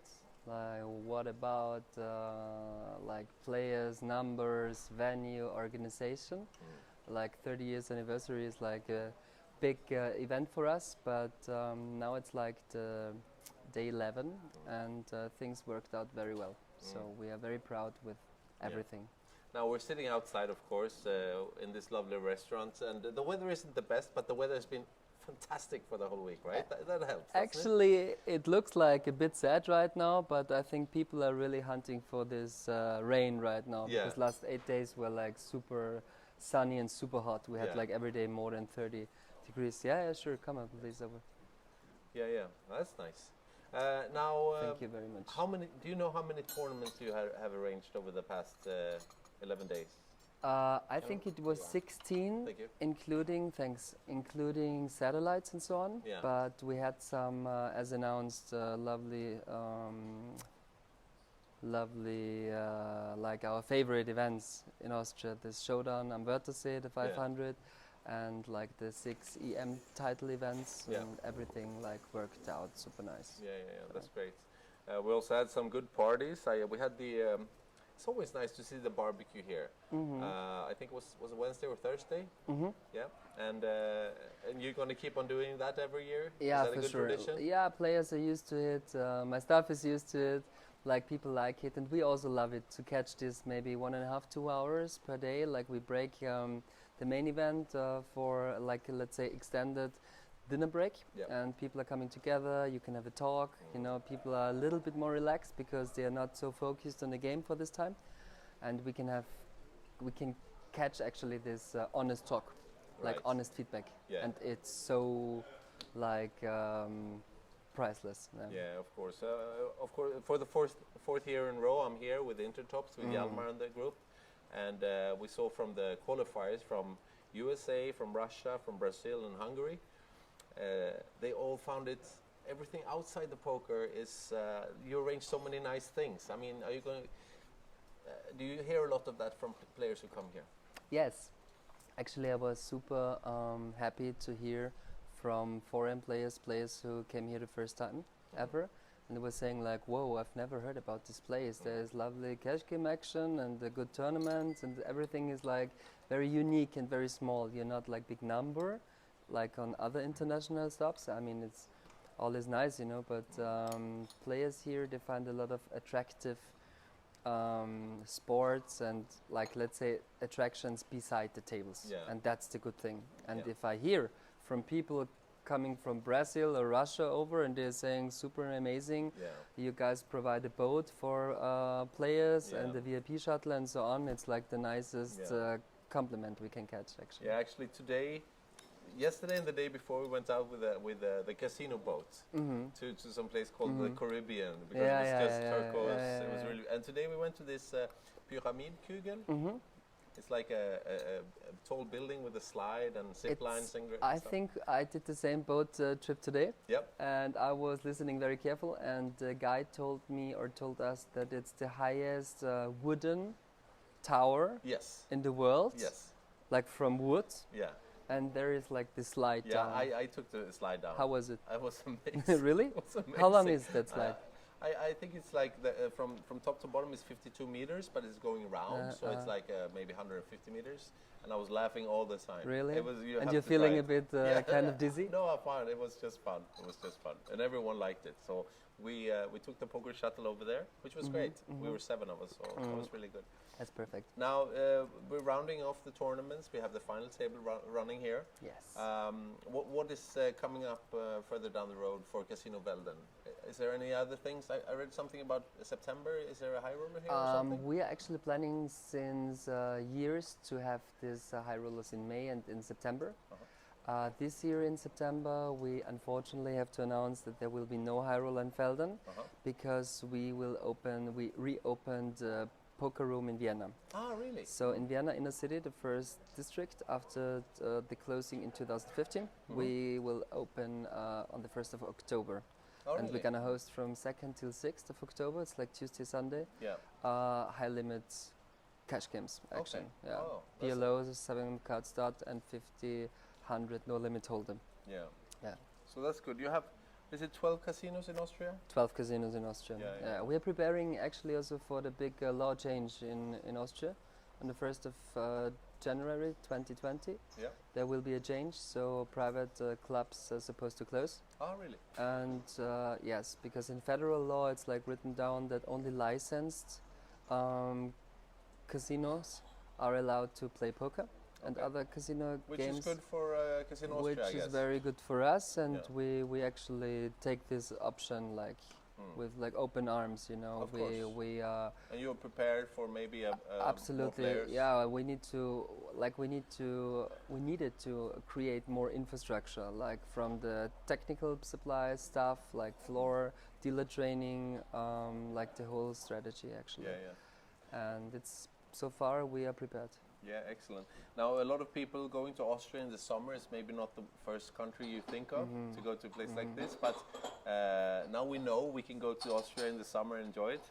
But in the winter, it's Seefeld, right? Yes, very nice. Tell me about Seefeld. Seefeld is actually the little brother of Velden, let's say. Seefeld is our mountain and winter snow festival. It's like the product in the mountains, and Velden is like the summer family and let's say European poker championship product. We're very happy to have the same event pretty much in January. It's 9th till 18th. Yep. In Seefeld. What people love in this event is like hotel infrastructure is compared to Velden, let's say a little bit more flexible. We have like mostly 4 stars S hotels and up for super nice prices. So people can actually stay for, let's say, half price of Velden here. They have all huge spa, and we prepare like packages for players, so they can buy their hotel stay, the tournament buy-in, and the ski pass. The ski pass, of course. And we have like the shuttle from casino hotel to the mountains, like to this chairlifts and back. So everything is prepared, and big groups from all different countries of Europe, they're coming, and everyone is saying, I'm first time here, it's such amazing, I've never seen this place, and this is like maximum appreciation again. So Yeah. we are going to aim to go there as well. I would love to see you guys there. Yeah, honestly, really. It's very, I think it's one of the nicest spots here because this winter festival, like players, they really love to combine poker and fun. Yeah. It's not always, or it shouldn't be always about poker and playing other games. No. Like this factor of side action and bringing family and have some like really recreational stuff is like very important. Yeah, I know now, as I told you, all the Intertops qualifiers and me and my colleagues from Intertops have enjoyed it so much. Was it nice to have us here? Yes. No, seriously. Leading question. No, Intertops, we work actually since a couple of years together, but this cooperation got much more intense, what I can say, in the last, let's say, 2 years. Yeah. And when players are traveling all over the world to come like for 5 days, 3 days, 14 days to a certain spot to spend there a lot of time, and also like a lot of buy-ins and so on, and the restaurant and all the side stuff, it's a very respectful thing. Yeah. And Intertops is running that in a very nice way. This is also the feedback what I catch, so Yeah. compliment for you and team. Yeah. Well done. And thank you to you. And hopefully we aim for, of course, Seefeld in the winter, and obviously we're coming back next year, I hope. Yeah, maybe there will be some change. You never know what happens in 2020. In good direction? Absolutely. Yeah. I love these changes.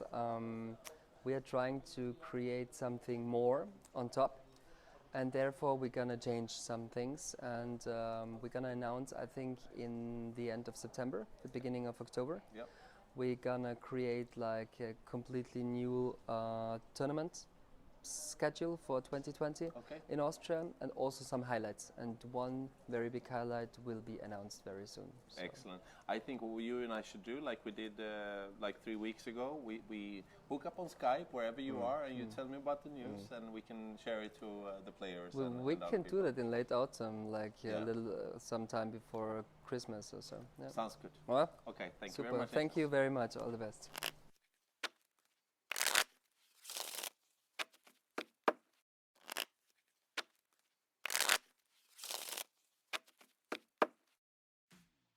It was an amazing trip because I never had such a wonderful trip with so much experience I had, and of course it's because of Intertops team made all this fun for us and people who came with me, other winners of packages. It's like interesting to communicate different countries.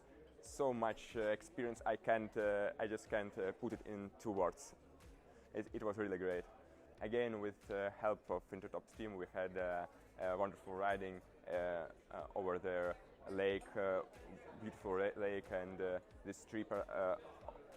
And also I was swimming and just enjoying these beautiful views, spectacular views of mountains, just breath, fresh air, Austrian, like really good air, yes, and enjoying with just conversations with people. A really nice place. Yeah, no, it's like a beautiful location here.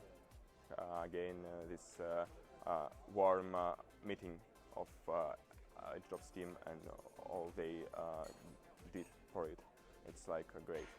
I never experienced it. I was in different traveling with winning packages, but the Intertops team, what they do for now time, it's like the best trip I had because so much things they managed to do. So it's great, yeah. I appreciate it.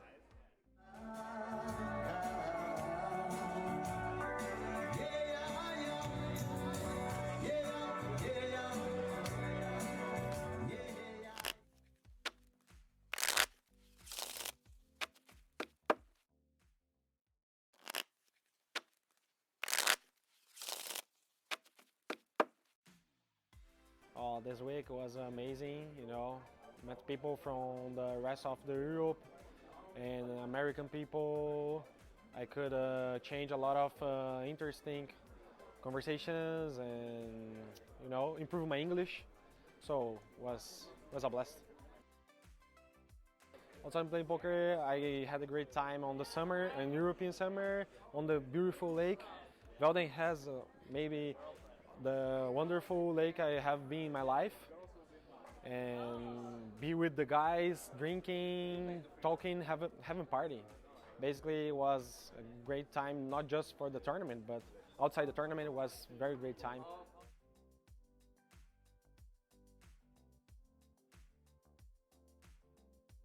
When I back to play the tournaments, I'm gonna put a star on Intertops to try another packs. I see you have the packs to Malta now, but probably the next one I really want it's Aruba. Looks a perfect place. I never been in this place, so would be a pleasure be there again with you guys. Really nice.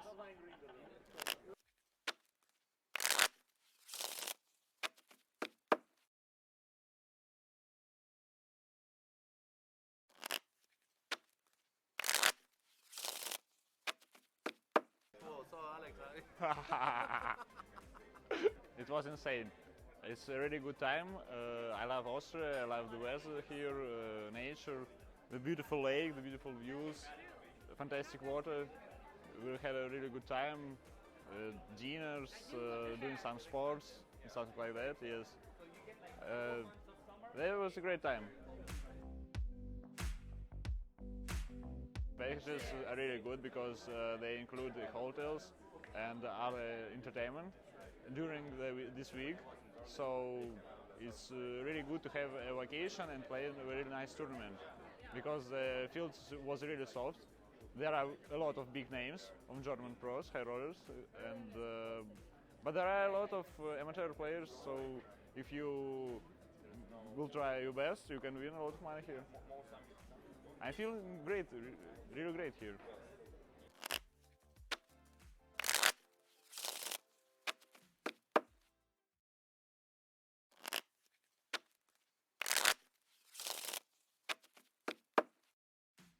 It's a big opportunity, you know. You don't get chances like these, so you can't say no to it. Kind of nervous coming in, but you know, the one thing I've learned in life is it doesn't matter what you do. The most important part is the people that you surround yourself with. And I think, you know, the players, but more importantly the staff, was like phenomenal, right? Like they're very friendly, very helpful. And so it didn't matter if you played poker, busted, what you ate for dinner, it's all about the company. So the company was great, and that set the mood for the rest of the week. Oh yeah, there was so much to do here. Today we went to the Wood Tower, which I think was probably the best part for me on the trip. So I'm glad we got to do that. The lake is right there. The food is, you know, there's so many different kind of foods you can try. So every day there was, you know, you never felt like you wasted a day.